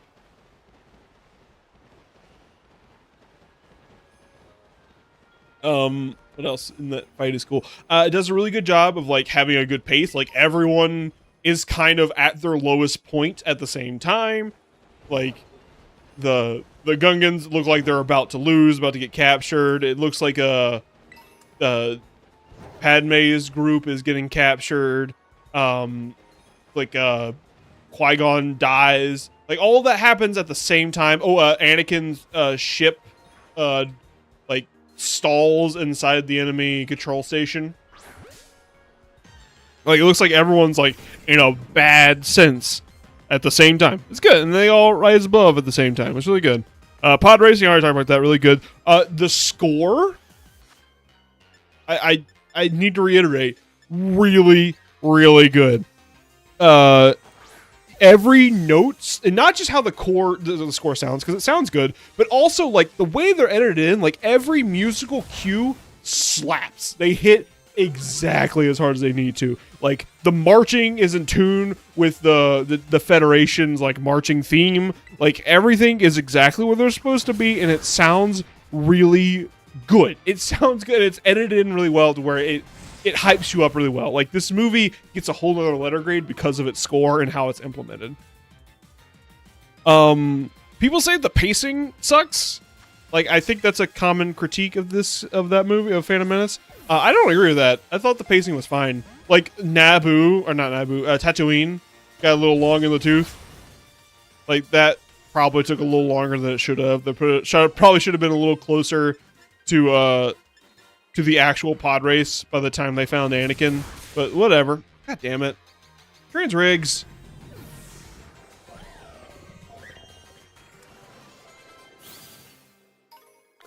But the rest of it, like, it moves pretty nicely. I did have a little moment where, like, they had taken off on Naboo, they escaped. I'm like, oh, okay, I'm probably about halfway through this movie, because again, just like the original trilogy, I remember a lot of this movie through the scope of games I played as a kid.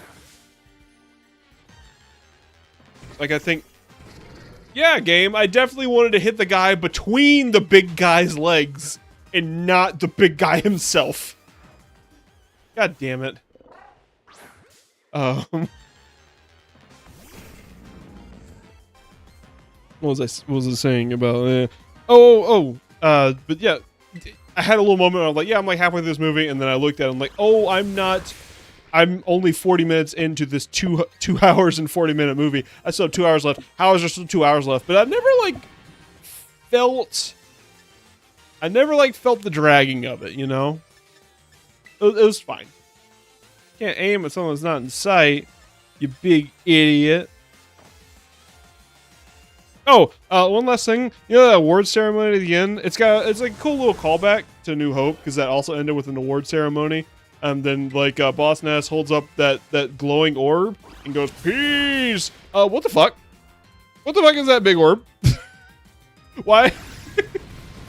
No, I'm serious. Why do they hand Boss Nass a glowing orb and he holds it up and goes, peace? What is that glowing orb? Like, everyone's there for the peace. And he goes, peace, but it's just... Why? Glowing orb! What is the glowing orb? There's never been a glowing orb in this movie. I'm gonna call this guy glowing orb. Oh. Yeah, and that's the end of my thoughts, finally, of Phantom Menace. I had the coldest possible take. It's not a great movie. I really wanted to like it. I tried. I'm a little jealous of his orb. He's gonna be pondering that shit all night.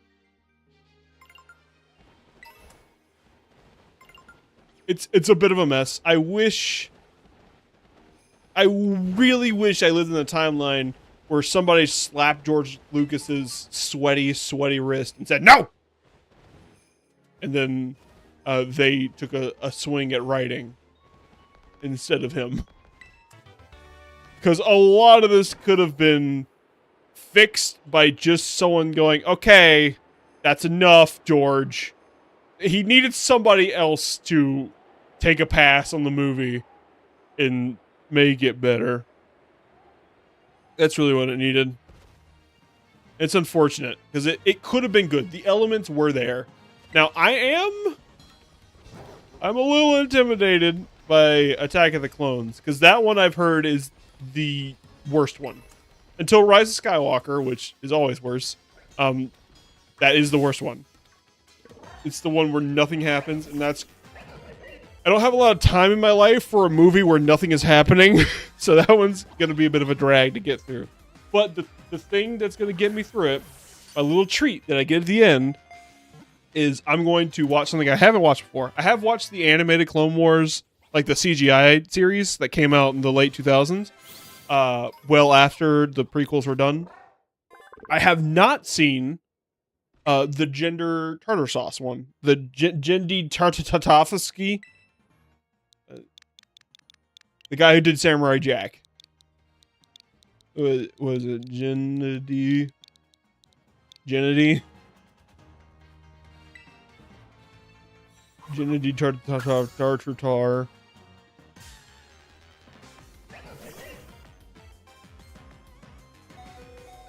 Oop, get me out of here.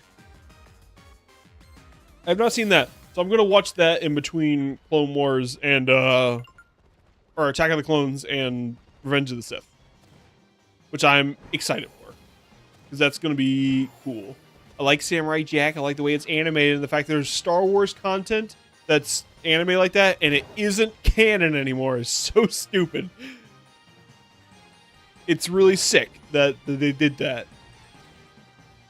They were like, hey, this guy does really good action cartoons. Let's just have him make a legitimate piece. Because Star Wars used to be cool, man. Right before the mouse got his grippers on it. It was cool. Hey, Corviknight's here. Well, that's not in my country.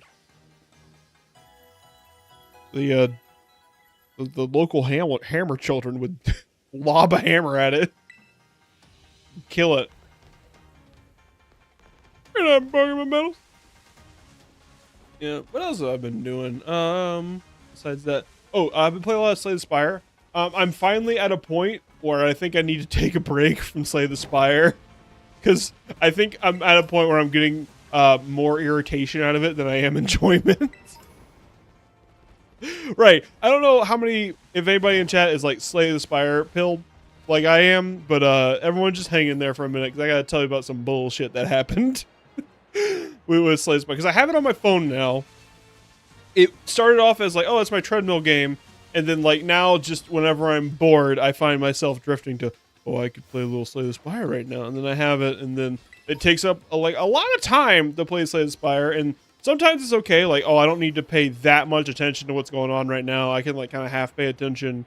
Like I do it a lot during like concerts because I just need to. Cleavor is here. Cleavor. Interesting. Oh, I already have you, though, because I traded you in. I won't catch you, though. Because I might want to use you against... What's-his-face?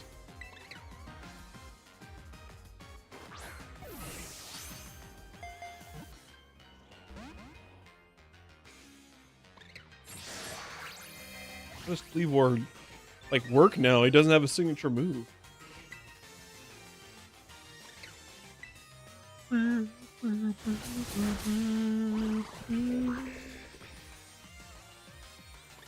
He's a waste. Right. First of all, like I've been really enjoying Slay the Spire 2 memes. Like it's been really good. I'm still a silent main, and I've really liked how like the memes and stuff have characterized the silent. Like I really like that edit of like it's the Meet the Pyro from Team Fortress 2. We're like, no, I'm not talking about that freak. Who knows what kind of horrors lie behind that mask? And then it zooms into her head and she's just like listening to the low cortisol meme music. Like I really like the idea that on the outside she's this cold, dark, intimidating creature. And then on the inside she's like a dream pop girly with like a love for kittens. Like listening to pop music, listens to fucking Olivia Rodrigo while she's stabbing things with a knife. I think that's really fun. That is my headcanon for the silent now. My other one that I like seeing the memes for is the Regent. I like how a lot of memes are like making him this posh British guy. Like the "Don't hug me, I'm scared" audio. There's an animation that uses the well, I'm dead. How did you die? Like that's. I forgot to drink. I forgot to get to block. I think that's really good. I like characterizing him as that. It's fun. Yeah, the original Slay the Spire I'm gonna have to take a break from, I think, because it's at a point where it's making me too mad. Slay the Spire is one of the best games ever made 99% of the time. But boy, is that 1% of the time fucking up. That's the conclusion I've come to. Like, sometimes I don't like how it has the ability to put the middle finger in your face and say, no, fuck you. You can't win Slay the Spire right now. We're actually not going to have time to take this on before our break. So I'm going to run around and catch Pokemon. Is everyone cool with that? That's what I've been doing the whole time. I hope you're cool with that. Right, so here's the whole situation. I haven't written down. This is yet another thing I have written down because it made me so mad. Like, oh, I'm going to tell stream on you, Slay the Spire 1 for Android, iOS. We'll scroll up all the way past my Star Wars rantings. All right. Like, it really does feel like a real strike to the balls when Slay the Spire doesn't feel like it's working right and gives you the middle finger. Sometimes I can just go, fuck you, deck, bing bong, and throw a bird at you. Like, okay, I had this Ironclad deck, which if you're not super familiar, don't worry, just enjoy the pretty colors. I had this Ironclad deck, and it was as close to a perfect deck as I think I've ever had in Slay the Spire. Like, it was... I had max health for the entire run. Like, there was not a single fight where it lost. It was a whirlwind with X Factor, with good draw. It had good energy management. Do Whirlwind. It had good energy management. Like I had plenty of ways to heal while also being able to like get new energy from the hand. I don't remember all the things. It was as close to perfect. Like the entire thing was upgraded. I hit enough camps that every card I had was upgraded. It was pared down. It had like 20 cards. It had good everything. It was not bloated. It was a perfect deck, and I even got the perfect boss for it because Whirlwind is a multi-hit move, and the boss was Dona and Deco. And Dona and Deco is the only boss of Act 3 that benefits from you having a multi-hit move. I guess the One Reborn also benefits from it, but it's only for like the first couple minutes. But like, Dona and Deco is the only one like, okay, 2 big scary guys that you have to take out. And I'm like, oh, I have it perfect. The whole thing is built to deal with Dona and Deco. This is going to be perfect. And the game refused to give me the dub. Refused. No matter what I did, it would not give me my cards in a way that made sense. Like, it just wouldn't give me the cards in the order where they could kind of build off of one another in time for me to out-damage Dona and Deco. It had good block, too. Like, this wasn't like a blockless one. I don't remember what the block was, because it was a few weeks ago at this point. But, it, like, not at any point was I having a problem with this deck. I cannot stress enough, I had max health the entire run. That's why everything was upgraded, because I never had to rest at any point. I had max health after every fight. I never lost enough HP to like, it be a problem. But just refused to give. I was flabbergasted. I ran it back like a dozen times. I was absolutely flabbergasted that it would not give it to me. I was like, you know what? I need to uninstall Slay the Spire from my phone for a bit and walk away. Because that was that was too much. I was like, I can't believe. It's not even like Ascension 20. This is like Ascension 9. I'm higher on my Switch version. It just wouldn't give it to me. I was like mad. It took me, I spent maybe an hour and a half on that one fight. Of like time I don't have, by the way. Like that was time I should have been doing something else. I was like, no, this won't take very long. I'm on the verge of victory, and I said that for 90 straight minutes. Yeah, I don't have time in my life for a game to tell me to fuck off. I just don't have time for that. I'm taking a break from Slay the Spire for a bit, I think. Oh, this poor seahorse in a puddle of water, forever separated from its family. Oh, right on. Wow, you're just trapped here, dude. This is like a dangerous environment for you. There's moss and water. Your 2 major weaknesses.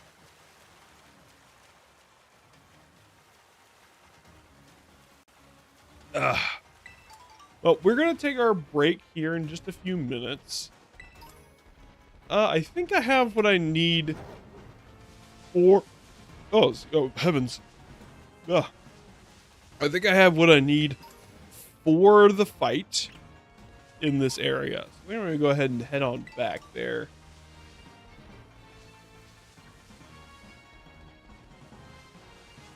Yeah, I think, ooh, bridge! There's a big bridge!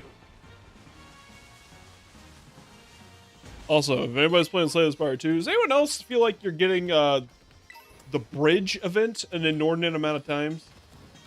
I feel like every time I play Slay the Spire 2, I'm hitting the bridge at least once.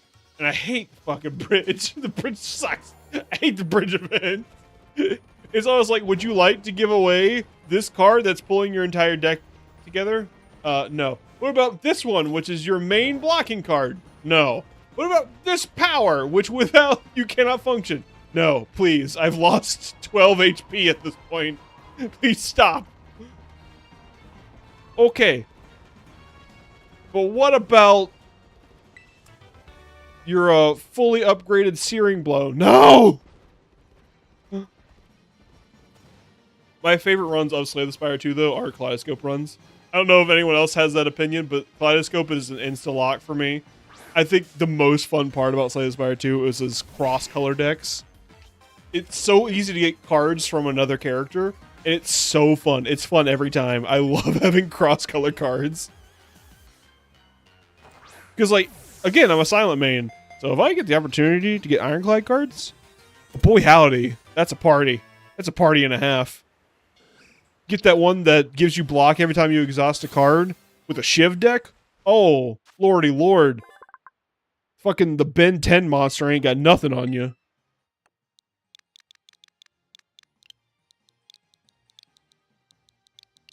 Ben 10. The secrets that it hid. He got superpower, he's no ordinary kid, he's Ben 10. I don't know the purple kid. It's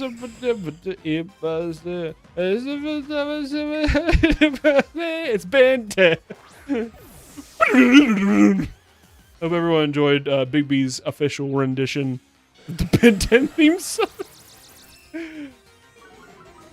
Ben 10 is a series that, like, that went, like, crazy while I wasn't looking.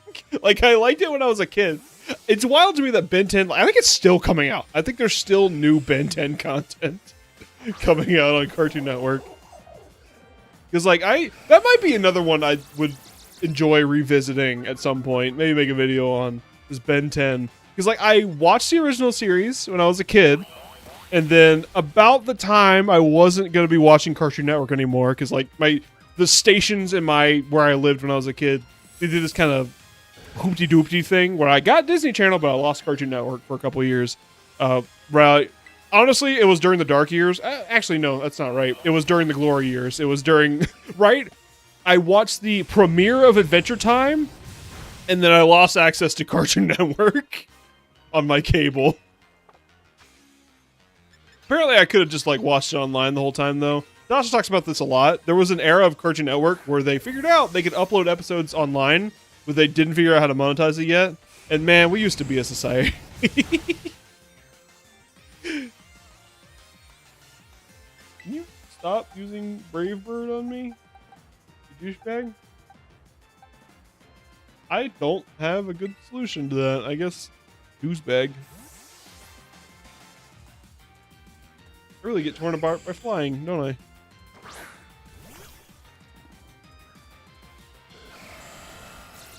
Yeah. So, like, about the time that Ben 10, but he's a teenager now, started, I lost access to Cartoon Network. And then there was, like, 3 other series. And then eventually I got Cartoon Network back on my cable plan. And I was, like, in high school, like, late high school at this point. And it wasn't... I was like, making YouTube videos. And most of my time was, like, watching YouTube. I'm gonna call this one Alien Force.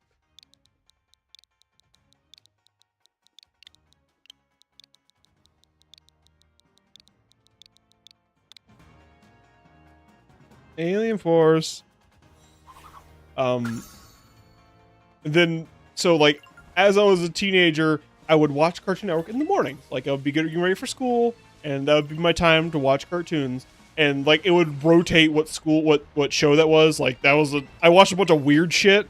Like, that was the point I watched Hero 108, a series that nobody thinks about except for me. and Tasha. Tasha just screamed "and me" from across the house. From across the spooky mansion. And you know what? I'll talk more about that in a little bit. But I gotta go feed children right now. And hey, I'm not gonna be feeding them nutritional slop. It's gonna be candy. Oh god, these guys want to beef! Ah! Ah!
Okay, all right, I'm back. Sorry that took so long. Normally that little image of me on the toilet in the intermission screen, that's not accurate. I'm not usually actually going poop during the intermission. This time I had one of those, you know, when your body like rolls up behind you, it puts a hand on your shoulder and says, "Hey, need to poop now." My body did one of those. That's what took me so long.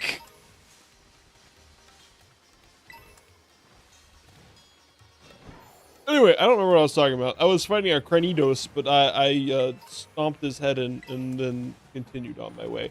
I think right now we're going to fight the Steel Woman. We're gonna fight the Steel the colored Ed. Yeah, her voice is Ed. We'll fight Ed with the Steel. I think Steel will be the easiest one to take out for sure. And then after that, we're probably gonna need to like do some soul searching, because after that, I'm not quite sure what we do next. I think I might just be at an impasse where my current team just isn't built for the challenges, because like Fairy that's a nightmare.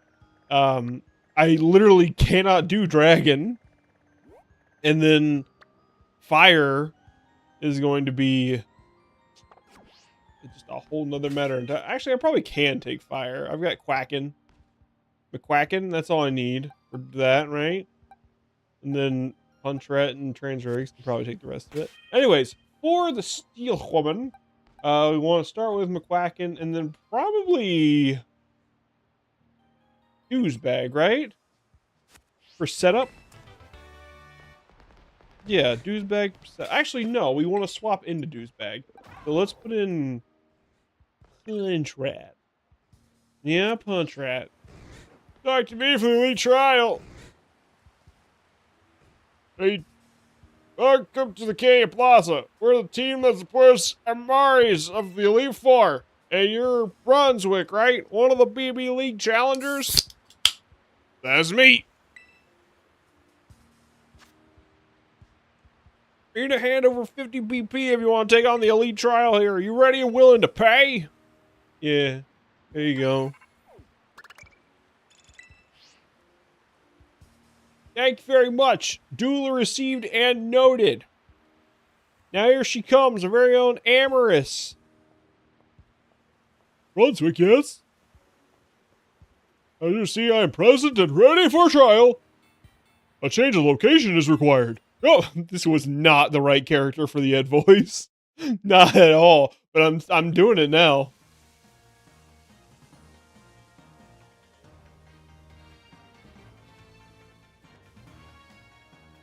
The decision to allow you to take on the league was irregular. An exception among exceptions. I was against it, you know, but the Academy allowed it, and the ruling is absolute. Therefore, I will carry out my duty as a member of the Elite Four as flawlessly as I always do. The Elite Trial and Liver starts here. I call my challenge the Flying Time Trial. You'll need to fly around the skies of Dario riding a Pokemon. Reach the goal within the prescribed time. You will pass the trial. fly through the magnemite rings, and extra time will be added to the countdown. I recommend you go through as many rings as possible as you fly towards the goal.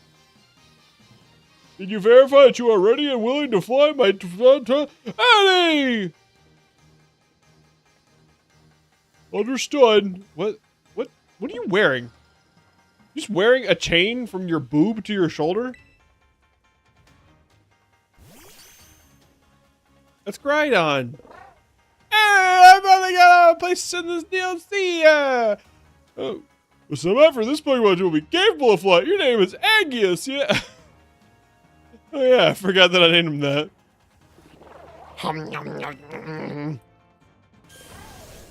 Agius! That does bring me with power. What your Aeon is considered as a supplement that enhances Pokemon's flight capabilities. I repaired it with a mysterious plant with mysterious leaves that was found growing on the terrain on one of its herba mystica. Your Aeon will be able to soar through the skies as it pleases, but only for the duration of the trial. Okay. Move the left stick to fly up. Wait, is it... Oh no, is it inverted controls? It's not airplane controls. Airplane controls... Oh no. This is gonna fuck with my head, isn't it?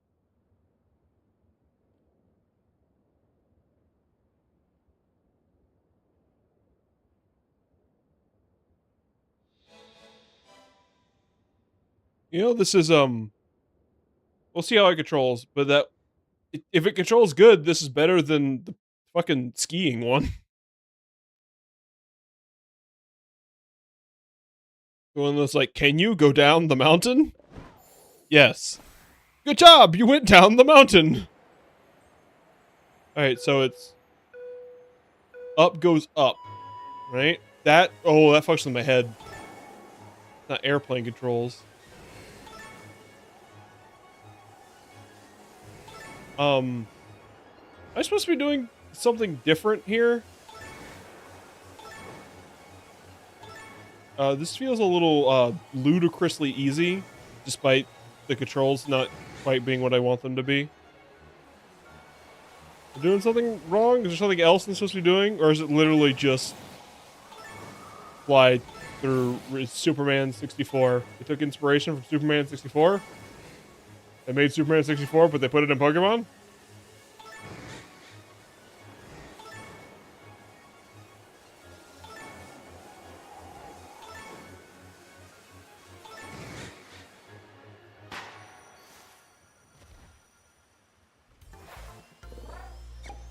Okay, never mind. It was not... I was wrong. It wasn't nearly as, It was about on the same level as, can you go down the mountain? I could just go through these giant-ass rings. They weren't even small! Respect me, game! God damn it! That was an impressive display of punctuality. I must admit it was satisfying to watch you fly. Congratulations, you have cleared my elite trial! Now a change of location is required once again. Come. Oh, me.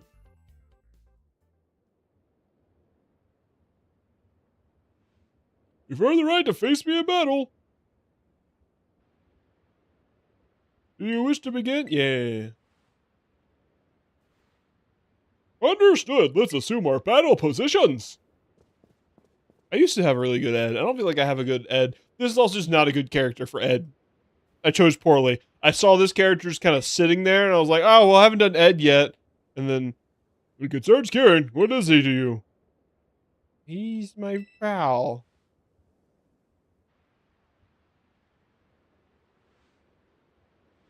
So you consider him my friend. I see.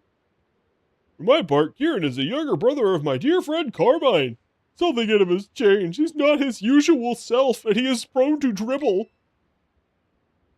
If possible, I want to be the one to help him, for he is lost, and I must have him. Okay, the fact there's a clock appeared on that chain is more confusing. What is this character's design?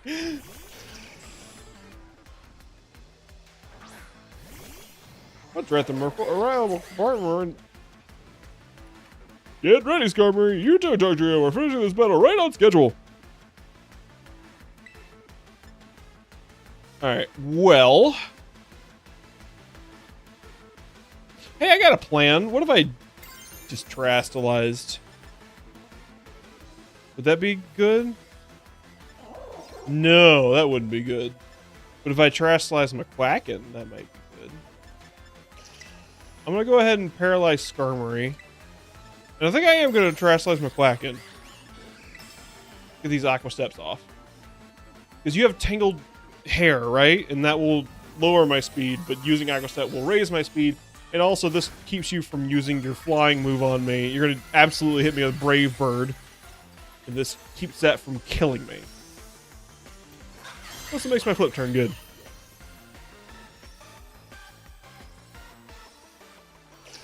Right, that makes sense that you would have that, wouldn't it? God damn it. Oh, I hate it when you're specifically kitted to beat me!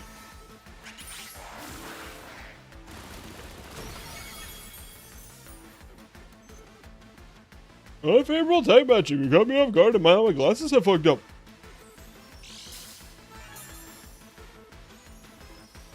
Of course you did.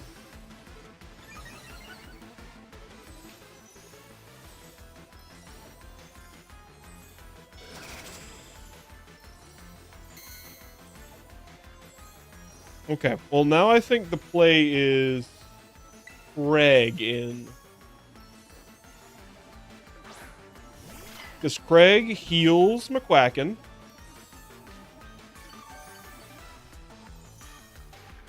That's good. And now Matcha Gotcha. Yeah, Matcha Gotcha ends off the Doug trio. Let's do a life view. No, let's do Matcha Gotcha. And then just keep Aqua Stepping. Let's Skarmory with Aqua Step. Skarmory's probably going to continue to put up traps, but I don't have a lot I could do about that. I think Ice Spinner gets rid of traps, doesn't it? It might. I think it does.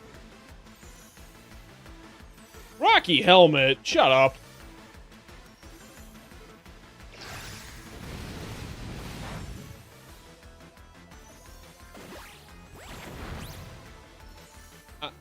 Okay. Alright, game. Being kind of a dick, game.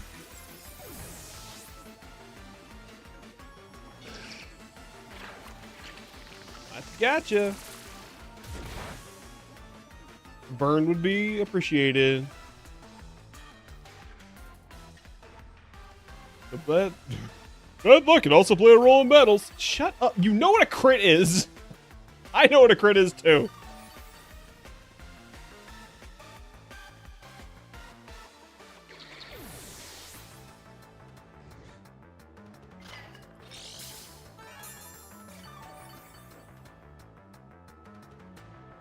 Alright, I think now is a good time for trans rigs.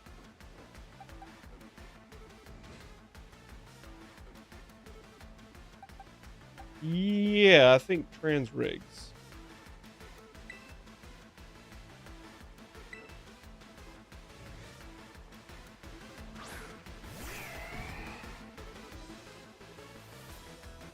I think Aura Sphere could go a long way here. They're probably going to use steel moves on trans rigs, which is why we're using Rage Powder.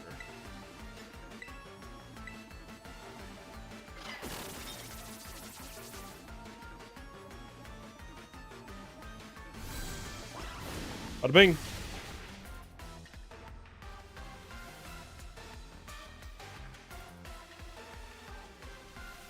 Oh, nice. Sickies.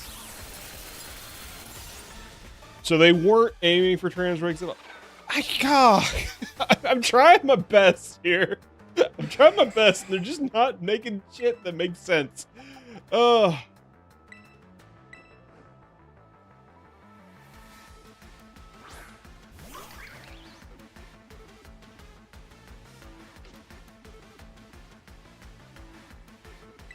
Alright, well, I'm definitely going to be faster than Empoleon.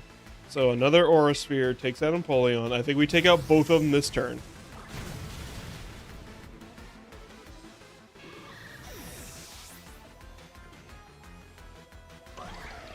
If I do lose here, no. If I do lose here, I think I can just run this one back without changing my team. I think I'll be okay. If I just know they're going to lead with Earthquake, that kind of changes my strategy. Alright, that's going to be... If you lose here, I'm going to be disappointed in you. Oh. Oh no. Alright, Reuniclus here is definitely going to do his thing, and I'm going to call that. He's going to Terastallize, so I'm going to Aura Sphere him.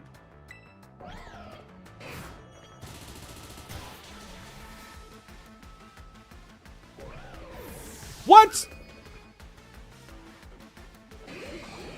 In what universe is Bullet Punch enough damage to full... Oh, okay.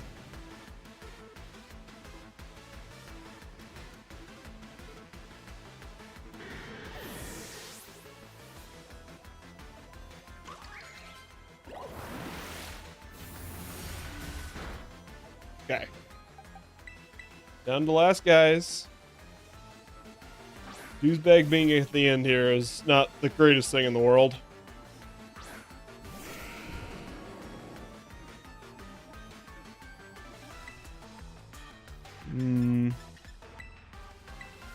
I think we continue to... I don't think you're going for any setup. Rock Slide isn't going to be great, though.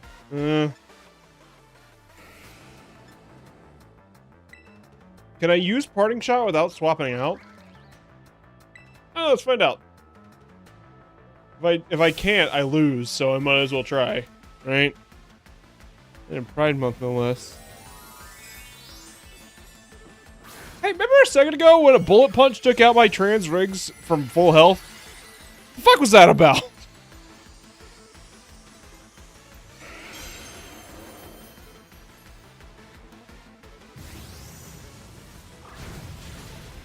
Bada bing.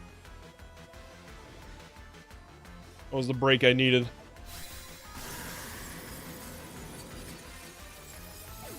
And in Pride Month, no less. I know, right? They killed Trans Rigs in Pride Month. I can use Parting Shot that I wanted to swap to. That's actually a really good move if he's the last one on the team. Trick Room. Ew, Trick Room. Alright, we got a Horn Leech your ass. I'm gonna keep doing this.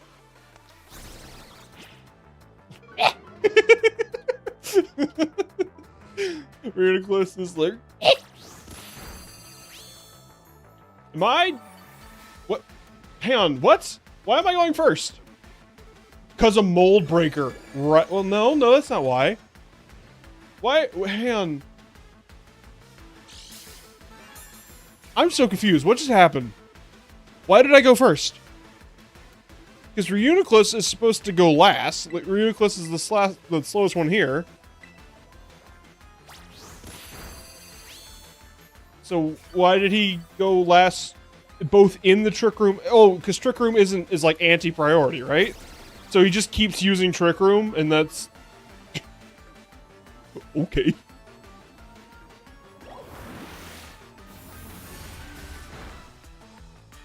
There we go. Now it's ball game. That's just wild. I have no idea why he decided to do that. Alright, well, Ed here was dumb as hell, so I win because of that.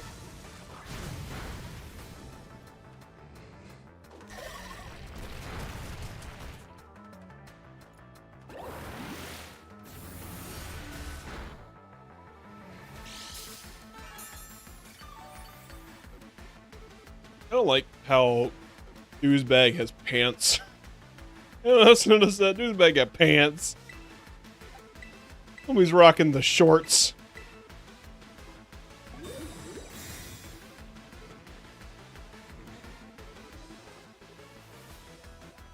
I'm using Protect right here. Sure as a curb your enthusiasm moment.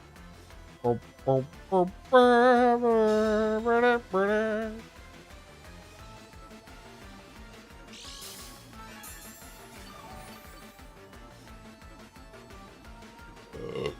sorry. Alright, you know, I'm just gonna go ahead and hit you with this taunt so you stop doing stupid shit. Oh, never mind. It's over. The hat of discipline. You live in a cave.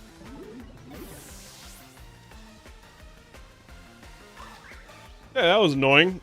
We did it, though.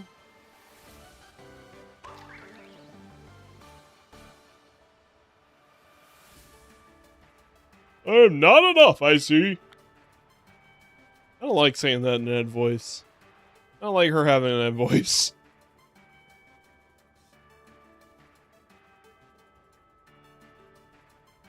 The strength of one's Pokemon reflects the strength of one's beliefs.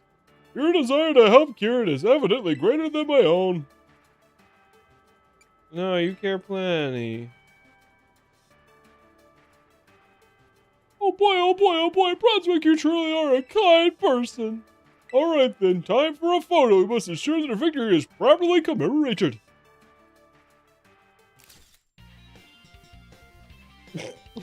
The frown with the heart is very good.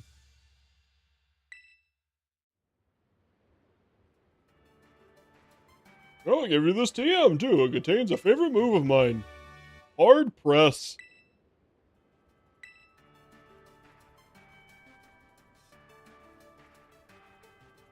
It's up to you to help Kieran, Brunswick. I'll entrust my wish to you. Oh, time for my extra dimensional pocket watch. What a freak. Alright, well that is the one that we can defeat with our current team. What, hey, what the fuck? Get out of here. I'm doing video games right now. Oh, champ in the making. That's the one Elite 4 member B. Things are looking good for you. Man, sure leads into depressing, huh? It's wild seeing her and Carmine talk. You never guess when they click in a weird way. It's pretty funny to watch. Think about Amaris as rich as she looks, she's got a sensitive streak a mile wide. Goddamn too big. I mean, I got the Colgate frond. Or that better, okay? Even it's hard to tell from the outside. It just might be the one we need to shake up things here in the League Club. That's it for me. Good luck with the remaining League 3. I'm one of them. Good luck, fucker. You have to make your own team.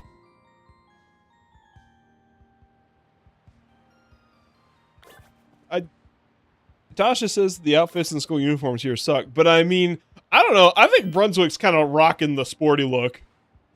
Got that real NB at Pride energy, you know what I'm saying? Right down to the Pride pants. There's the transgender pins right there. Sport cap? Sport cap with vague logo on it. Looks real good.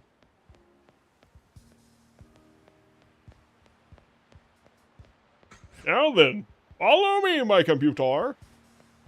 Alright, I need a TM creation machine. Because I think, where were those at? Those little trials are on the right here. Make myself a TM, take a Pokemon of a wild Pokemon, swim. Beat 10 wild Pokemon doing auto battle. Because I gotta do a couple of those.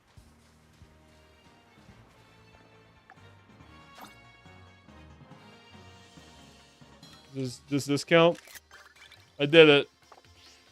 That's forever saved on my Nintendo Switch now. Because this goddamn BP thing, this billionaire bunker makes me so angry. Good way to describe it, dear. It's so dystopian. It is true. It's very dystopian.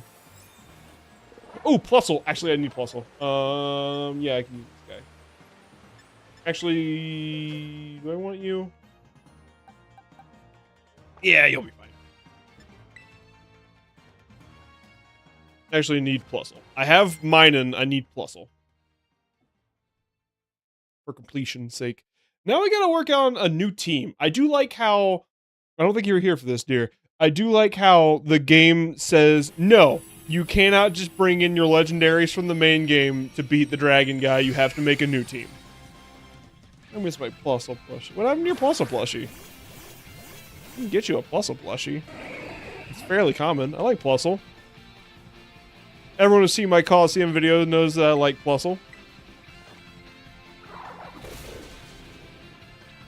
Even though my punch rat just punched him in the next week.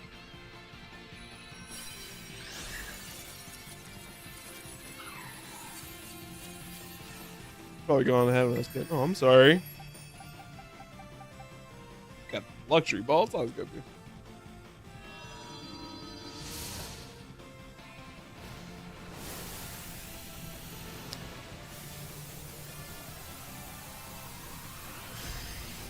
That's what kind of looks like. No, I shouldn't say that out loud. That's gonna be an inside thought. It's gonna be an inside thought for now. Let's realize something.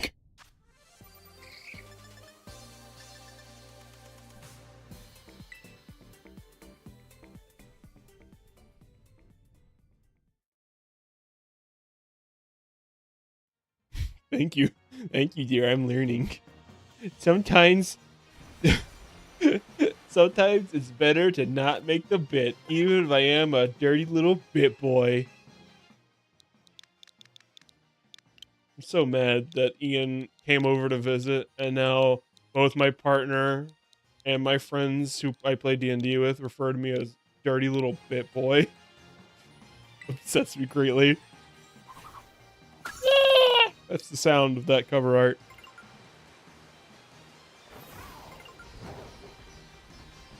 Whoa, what are you? Oh, flying cup of tea. Get me out of here. Yikes, let's get out of here before the moon gets frisky.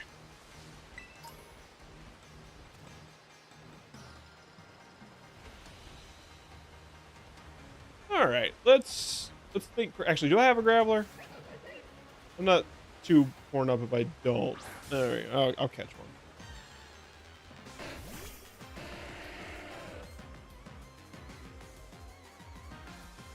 All right, so if you're waiting for me to fight another one of these guys, I don't think I'm going to be doing that tonight. I think, unfortunately, I'm kind of up a creek because I need to make a new team. So who do we have in chat right now? Can I get everyone to sound off if you're in chat? Because we need to build a new team together. You can call him Ravy. Present. Hello, dear. Because now I need Pokemon that I have caught in this dome for the next challenge. Can I fucking help you? Why do the Scrafties want beef? They want this smoke. They want vegan beef. I cannot use any previously caught Pokemon. It has to be ones that I caught in this terrarium. Hi, hello. The Golem Cave.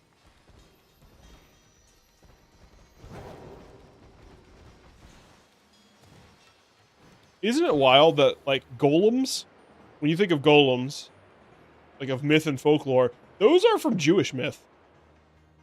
Those are not, like rock people made from, like, clay and given life. Like, that's Jewish myth. That's not like, it's not like Greek or Roman. That's Jewish. Yeah, I don't know.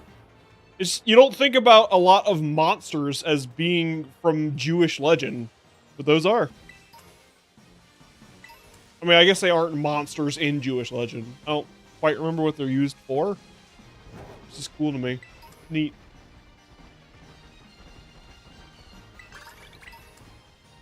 That's one. What do you mean?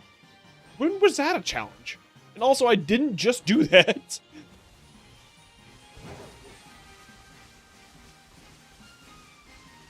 Alright, I need a TM machine. I think there's one at the top of this hill.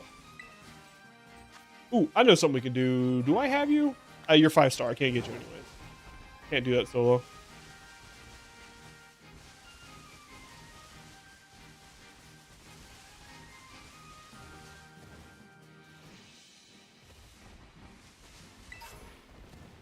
Where is the reception area? Ah! Herd of deer! Herd of cute baby deer!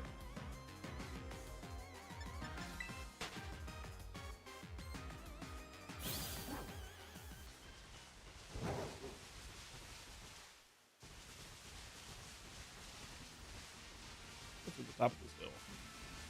I just need the entrance where I can make a... I need to make a TM. Oh, hey, look, it's the mud that makes the game crash. Hello, mud that makes the game crash. I see you're barely holding it together down here. Yep, the whole scene is falling apart. Oh, here we go. Full pigs, no.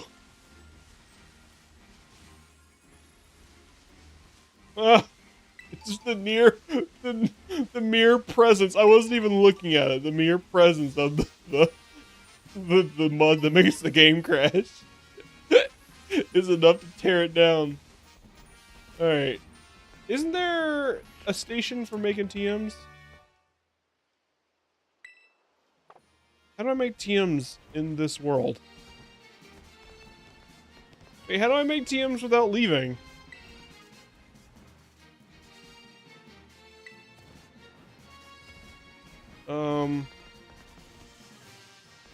There's got to be a way, because it's a quest. How do I make a TM? I figured it would be here, but it's not. Do you do it? Do you do it? Is this quest asking me to go to a different continent, make a TM for 20 Disney bucks here? Is that what's happening right now?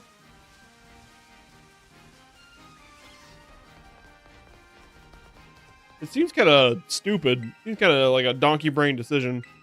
That can't be right. That can't be right. How do I make a TM in this area?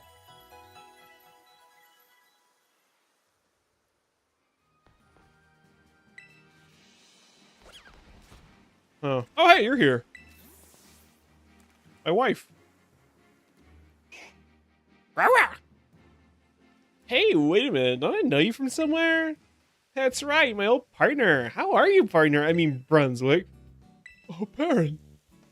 That's right. Good old Perrin is still kicking around. Yeah, sure. No, this is Brunswick's wife. Doing well for yourself, eh? I'm pretty sure. I sure appreciate all the help you gave me back in Kita Kami, tracking down the Blood Moon Beast. I never thought I'd just bump into you like this. How about I teach you a new pose to celebrate? You learn looking good. Oh, but what about that Growl that I entrusted you? Is he doing all right? I hope you put him on your team sometimes. Do a bit of adventuring together. Oh.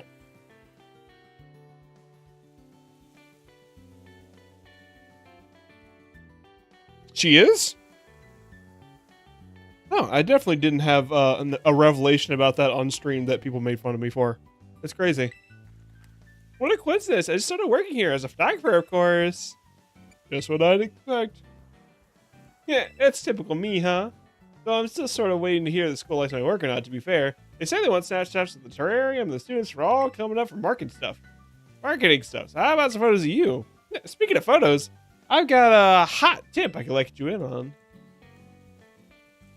But if I told you, I bet you just go running right off. How about this? I'll snap some candid shots of you catching tons of Pokemon here in Terrarium. Don't worry, you won't even notice I'm nearby. If I make enough headway in the work by the time you register, say 200 Pokemon in the Blueberry Dex, I'll share that hot tip.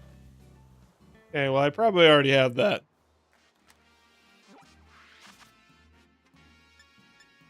Oh, nah, not even close. Okay, wow. I thought I had been doing better than that.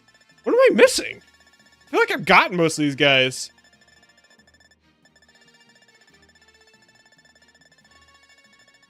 Huh. Oh, that's right. This has all the starters somewhere. I remember that. That's like part of the that was part of the big push for this, was that all the starters were in this. I probably should get the prize anyways. My prize. I got a upgrade. And the Dubus disc. And the Safari Ball? You can just hand me those now? Isn't that like an ancient relic of the past? I got the 3 big nuggets.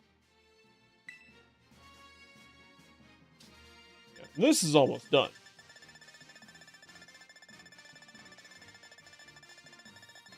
This is all finished. It's just Bound Sweet,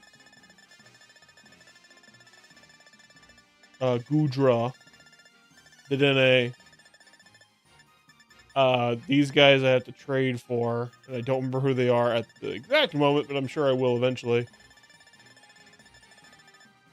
Evolved Reapy, Evolved Pupitar, Evolved Slowking, Evolved Arctibax. Yeah, no, this one's almost done. All right, right, so I guess I'm gonna walk in here. There's gotta be somewhere where you make a TM. There has to be. Because a quest is make a TM. I don't think these quests carry over to other continents. Where do I want to go? School store. Not the classrooms.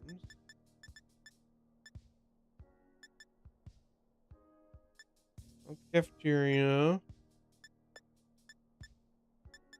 Probably I get access to wherever the starters are later, if I had to guess. I think they're in their own special area. Right? I want to say that's right. Surely they wouldn't just throw starters in with the rest of the schmucks. That didn't seem like something they'd be fun enough to do. Hey, you. Oh, he's got a quest for me. Oh, hey there, Brunswick. What brings you back up here? I just wanted to chat. To chat with me? Well, I'm the popular one. By the by, how's that blueberry Pokedex of yours coming along? Come show me once you filled it in a bit. And definitely come show me you complete it. I'll be sure to shower you with praise. Oh, okay. It's just bring me the Pokedex guy. Still no TM machine, huh? Okay. Maybe one of these is a TM machine? School store probably has a TM machine, yeah?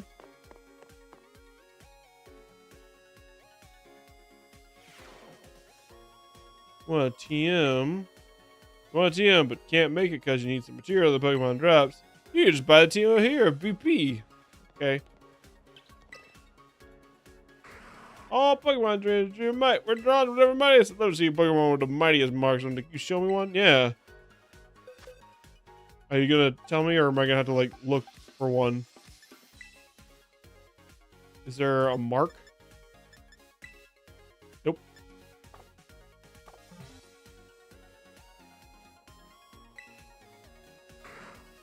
Okay. Well, cool. School store can I make one here? No, but I can't. Oh, I can buy candy here. That's handy. Candy. I always say, oh, mine. U-turn. I'm gonna buy one. I'm gonna buy a U-turn just in case I can. Use it on somebody. U-turn's always a good move. Metal alloy. 300. Ah! Damn it.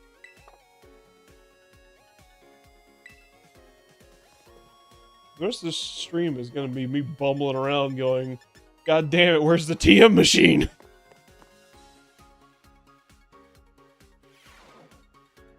Is it near? Do you want to go to Jackass with me? Like into it? Probably not. Probably not like into it. Oh, you mean like the movie? Sure, I'll go see Jackass with you.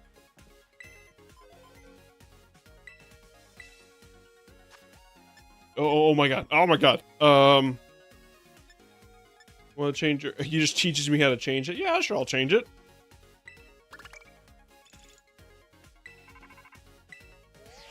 All right. See if we can go this weekend. We'll talk about it later. We'll text. I want Brunswick strikes me as an elegant thrower. I'm not exposing my wife to that. I haven't seen any of the previous Jackasses though. Elegant. We're calling that elegant. Cool. A waste of $10. Waste of 10 Disney bucks.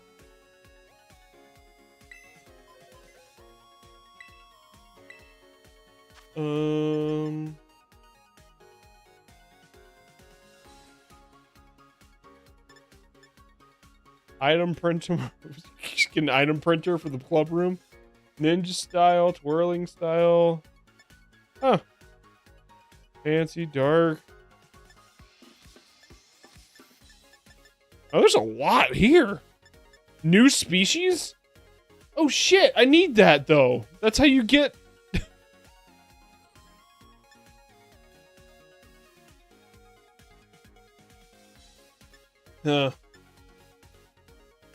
Oh damn, I'm gonna have to grind up this BP, aren't I, to complete the Pokedex.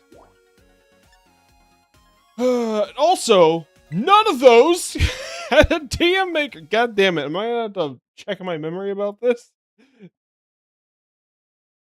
TM maker terrarium.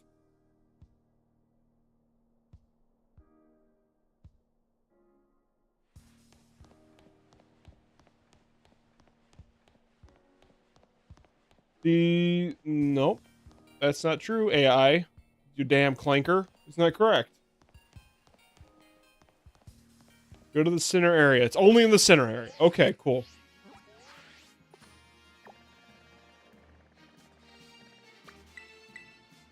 I guess that would have been a good place to check.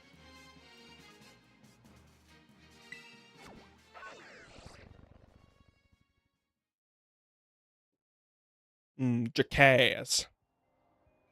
Alright, oh, he's right here. Okay, cool. Don't speak to me unless spoken to. Alright, let's see here. What do we not have? Do I have sorted by have? No. What I don't have. Preferably.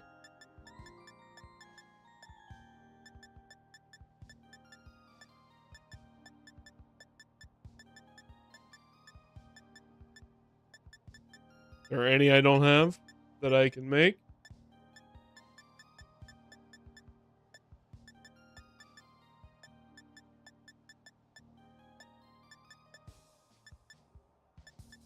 Oh, I can make close combat. 12,000 LP? Christ. Okay. No.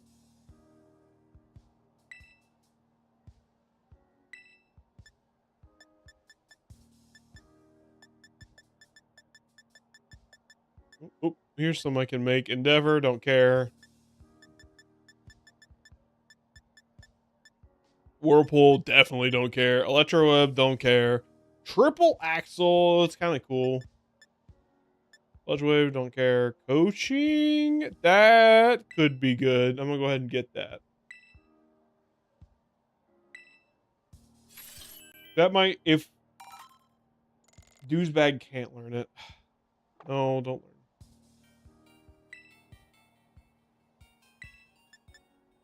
Sludge Wave. Don't really care that much about Future Sight's kind of dumb. Expanding Force. No, Meteor Beam. Oh my god. This is Hyper Beam but rock. That's cool. Skitter Smack. No. Curse is kind of nice. Yeah, let's get Curse.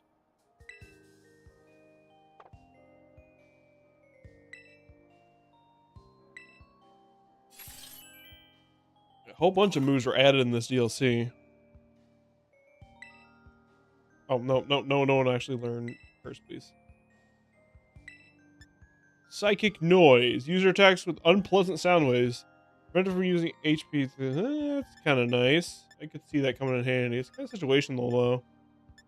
That's the problem with these situational moves. Like, even though this is a whole DLC for double battles, still these situational moves seems like it's a situation that it's a kind of a waste of a move slot to have. Now, granted, you can't come here at any point and get it. Wild Terra Pokemon. I can do that. Auto battle, I guess. Catch one Pokemon, sure. Okay. I have to grind BP up. Anyways, I need to look at potential team members. Because it seems like we're kind of at an impasse. I cannot beat the other teams with what I have. I'm at a severe disadvantage. So I'm gonna need to respect them. And one of them I literally cannot take on until I change up my team. I also just need to get a bunch of these stupid goddamn BP points. So it feels like we're kind of in a grindy state right now, and there's not much I can really do about that. Like, we're just kind of stuck grinding for the time being. There's not really, like, I either got to grind BP or grind out a new team.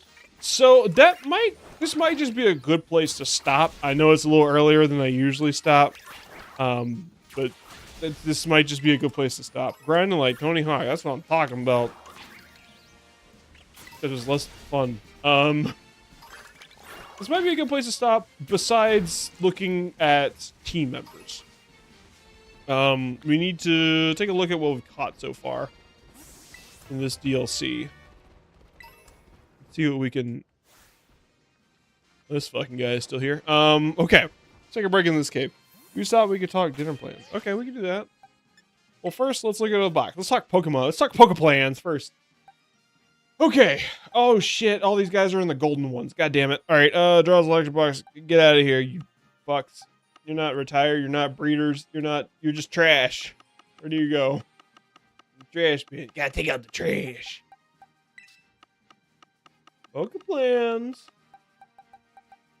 All right. So, no one in that box of people Pokemon that I've been selecting from is viable. Genity is not viable. Well, I guess Genity is viable. He's not someone I was looking at. I'm just trying to get them organized. Shit's so dirty. The only one that's viable is Digimon, who I think I might end up using because Archaludon sounds like a fun time. I know I don't usually like pseudos, but Archaludon is different. It's a pseudo who also evolved, but it's also not a pseudo because it doesn't evolve until Gen 9. It's confusing. Why not? Yeah. Well, it's because I have to fight the dragon guy, I had to have a full team of Pokemon that were caught here in this very terrarium. They all have to be all have to be local. So I might as well make... We don't have to make full changes. Like, I can bring some of these guys back in, but most of them need to go away. The only one I'm, like, sold on for our dragon guy fight. Alright, Toothpaste, yeah. I think it's cool. I think it's cool that he makes you do that. I will grind up BP to evolve him into Archaludon. I assume that alloy that I saw in the shop is what I need to do it. I feel like it's a safe assumption. So what else do we have here? Can I search by found? No, of course not. That'd be too fucking easy. Does this show me where I found them? No, of course not. Because Stephen Kingdom sucks. Alright, let's go ahead and just, like, move them to box 17, if I can use them, and using them might be fun. Alright, Genity, Glowing Orb. I wouldn't be against using Darth Maul. I've always wanted to use a Flabbergast. Alien Force, always a great Pokemon. I'm not using Ben 10. As much as I love Plusle, Plusle's not gonna go well here. Reuniclus, always, Jesus Christ, always a good option. Not using, actually, Technician Cinnamon Roll? That might be good. That might be good. Hang on, yeah, I'll go ahead and put it in the box of viable options. Use Glowing Orb. Who's Glowing Orb? Oh, you're Glowing Orb. Okay. Yeah, okay. I am a big fan. He has Klutz. We're going to need to use an ability patch on him or catch a different one. Because Klutz is terrible, and normally he has Punch. But I'll go ahead and put him in for now just to lock in that I will use one of those. But don't you worry, I'll do that off screen. What else we got? None of these guys are locals. These guys are all locals. Lapras might be fun. Excavalier is fun. Don't really care for Minior. If I could get a Tyrogue to be just a different Pokemon, I'd be okay with that. Like, not a Hitmontop. Because I do enjoy both Hitmonlee and Hitmonchan. Lapras is pretty good. Hello. Tony would be good. I'm a big fan of Big Gay Slime. Organize things into a way I can. You're my Hitmonbottom. Oh, hey, don't tell them that. Seed Track-On would be fun if no guard. He has no guard? I thought he had Iron Fist. No guard? What the fuck? That's wild. Flygon's always good. Scavalier's good. Gorpo, I'll pass. Would be fun to use Beartic just for the fact that he's shiny. Big Blue House. Did I catch you here? I did. I do like you. Presentation. Don't remember why I named you that. Oh yeah, good old freezer sex. Let's see, who else qualifies? I love Dodrio. I'm a big fan of Dodrio. This could be a good opportunity to use Dodrio. I don't think any of you guys count. I don't think any of you guys qualify either. Do you qualify? Are you... No, you're from Kitakami, aren't you? Yeah, you're Kitakami.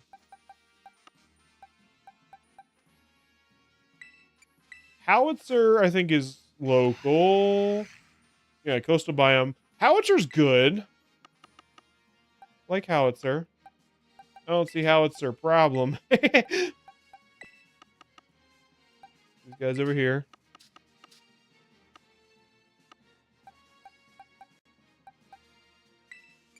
Friendship, do you count? Are you from here? A crystal cavern.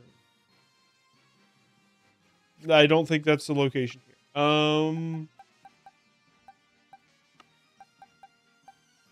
Dirty boy, mine spider, long lad. None of these guys. Harem can be fun. And you are from Kitakami. Yep. Might be it. This guy over here just for giggles and shit.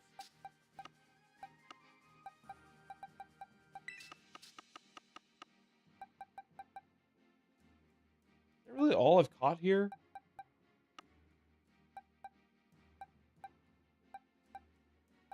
Dirty boy. Dirty boy. These are all from other place.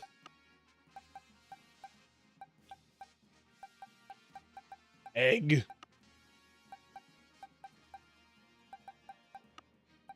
There's also a number of Pokemon I could catch here. I just haven't.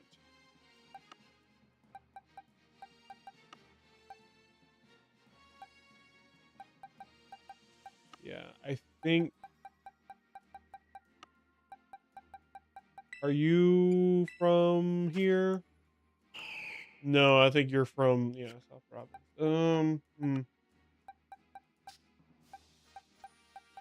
None of these guys count. None of these guys count. Alright. I think that's it from ones we can use. Mr. Boots! Okay, so these are our candidates. Actually, you're not a candidate. I just put you over here. Put you on golden ones. There we go. So these are our candidates to search through. We've got Digimon, Glowing Orb, Gravy, who I would evolve into a Golem. I would probably just trade for another Golem, so it wouldn't be Gravy. Ginity, Jesus Christ, Cinnamon Roll, Alien Force, Flabbergast, Darth Maul, 3 Fuzz Peas, Howitzer, Tequila, Menace, Presentation, Big Blue House, Coke, Wee! Galileo! Pony, big gay slime. Alright. So what do we have? We have fairy, dragon, and fire. Let's focus on dragon first. If we're focusing on dragon first, I think probably cinnamon roll is a good call. Honestly, voting is probably a good call.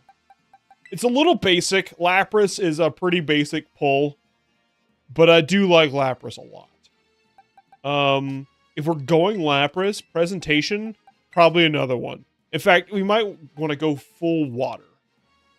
Full water team. For all those who work well with water. That means if I can find a Galarica leaf, Tony would be good for that. I could also not do that.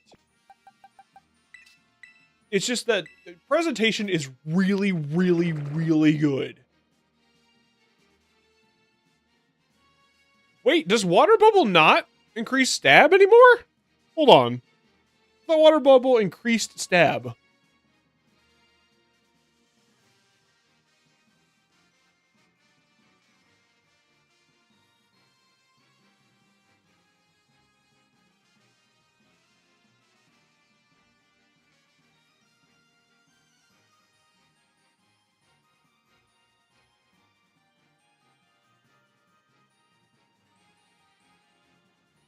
So it just doesn't say it in its description, but it absolutely does. Yeah. Okay. So this guy's real good. Araquanid's really good. So if we're going Lapras, we should probably also go Araquanid. They don't share a lot of weakness besides electric, which means we would want a ground, which means Menace would be good. Menace would also be good because we're going up against a fairy type, and that would be good against fairy. Ground is our good cover for the fire guy. These guys also cover the fire guy. This guy also covers the fire guy. What are we missing? This covers dragon. Okay. Someone pulls out a electric type. We put in this guy. Someone pulls out a water type. We got, well, we're immediately stumped. I think a good one would be Hitmonchan. If we can get one of these guys to be a Hitmonchan, that could cover all the rest of our bases here. Because we're kind of specialized here into anti-fairy, anti-dragon, and anti-fire. But that leaves a little bit to the eye, to the thoughts.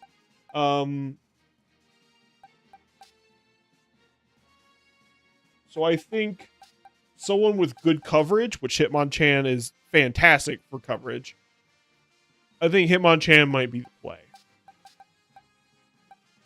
Alright. So, this is our potential new team.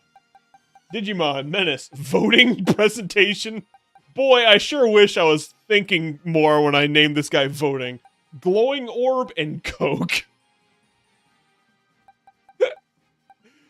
Okay, good. Yeah, okay, I'll work on getting these guys ground up between streams. And I'll also work on getting some BP. Oh, okay, hi everyone's just out here. Pardon me. Also work on getting some BP. This is going to be one of those weeks where I'm just playing Pokemon when I'm not doing other stuff. Which is great. I love Pokemon. Pokemon Scarlet has been such a fun experience for me that I'm so glad I'm doing. Hi, Angelique. You came at just the wrong time because I'm about to sign off. Sorry about that. Oh, I should probably fight Probably engage this guy over here. Oh, no, wait, no, not that guy. Need to find a wild glowy man. Wild glowy man! Yep, so this is going to be the team we're going to try to run against Tycho? His name's not Tycho. The dragon guy. Go against the dragon guy with Digimon, Menace, he'll be evolved. Voting, presentation, glowing orb, Coke, he will be a Hitmonchan. And also we'll probably get a different glowing orb because Klutz is kind of a dookie ability.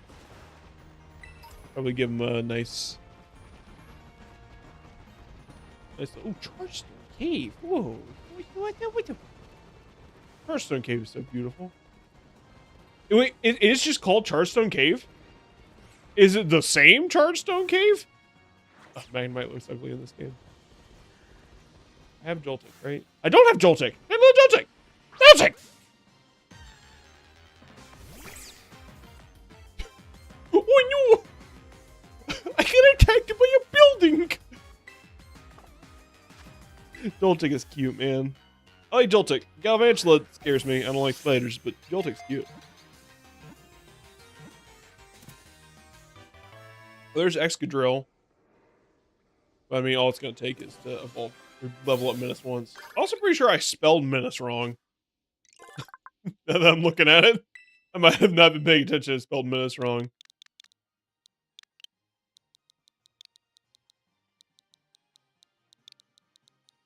Oh, whoa, no, whoa. Oh, whoa, no, whoa.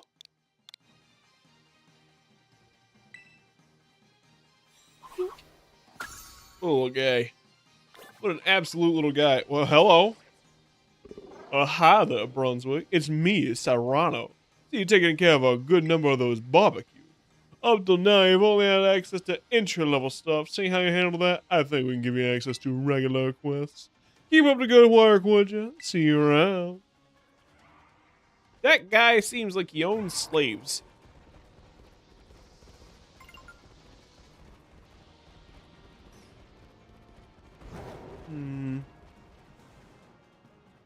Ugh. Oh god.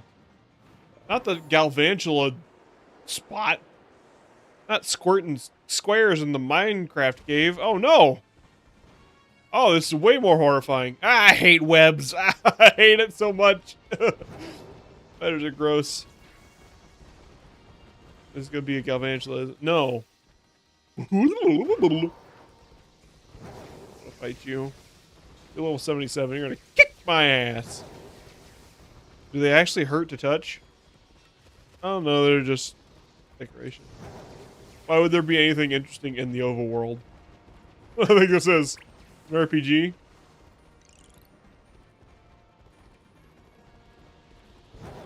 Electro web.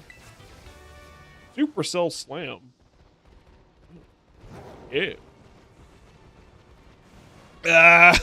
It's just freaking me out. Even though I know it doesn't do anything, and the Galvantula is just gonna be like, oh. It still freaks me out to see the webs. Ugh. Alright, well, that is gonna be it. I'm gonna get to the what a thrill.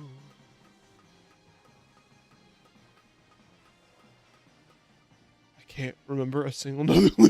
I want to take you for a ride. There we go. Through dark. No, okay. I feel my heart. But you're so supreme. Wow, wow, wow. I give my life, not for honor, but for you, Snake Eater. In my time, I made it. I got the selfie stick. Ooh, what's the big fight arena here? Why big fight here? Weird. Anyway, it's cool to see Chargestone Cave again. That's gonna be it. I got my run back at Snake Eater. Between this stream and next stream, I'll grind up these goobers, I guess. I'm not upset about it. I think it's cool that it's letting me, it's putting its foot down, saying, no, you can't just bring in legendaries, you dick. You need to use real Pokemon. And I'm cool with that. It's just gonna be a bit of a pain. But that's okay. It's the kind of thing I would normally just, like, take in stride. But specifically because I'm streaming it, it's not going to be very engaging content. to watch me grind up these goobers for an hour. And also, I could take that time and go not do that. So that's what I'm gonna do. Thanks for joining, everybody. Wednesdays are back. Back on Wednesdays. It's a shame a couple of our usual suspects weren't here. That's okay. We'll maybe just take some adjustment. But Wednesdays just work better for me now. For now. I'm trying, man. I'm trying my best to find something stable and keep it consistent. But you know, sometimes life just throws lemons at you and you try to make some lemonade and it throws more lemons at you, and now the pH balance of your lemonade is all out of whack. You don't have enough sugar to deal with that. And that's kind of where I'm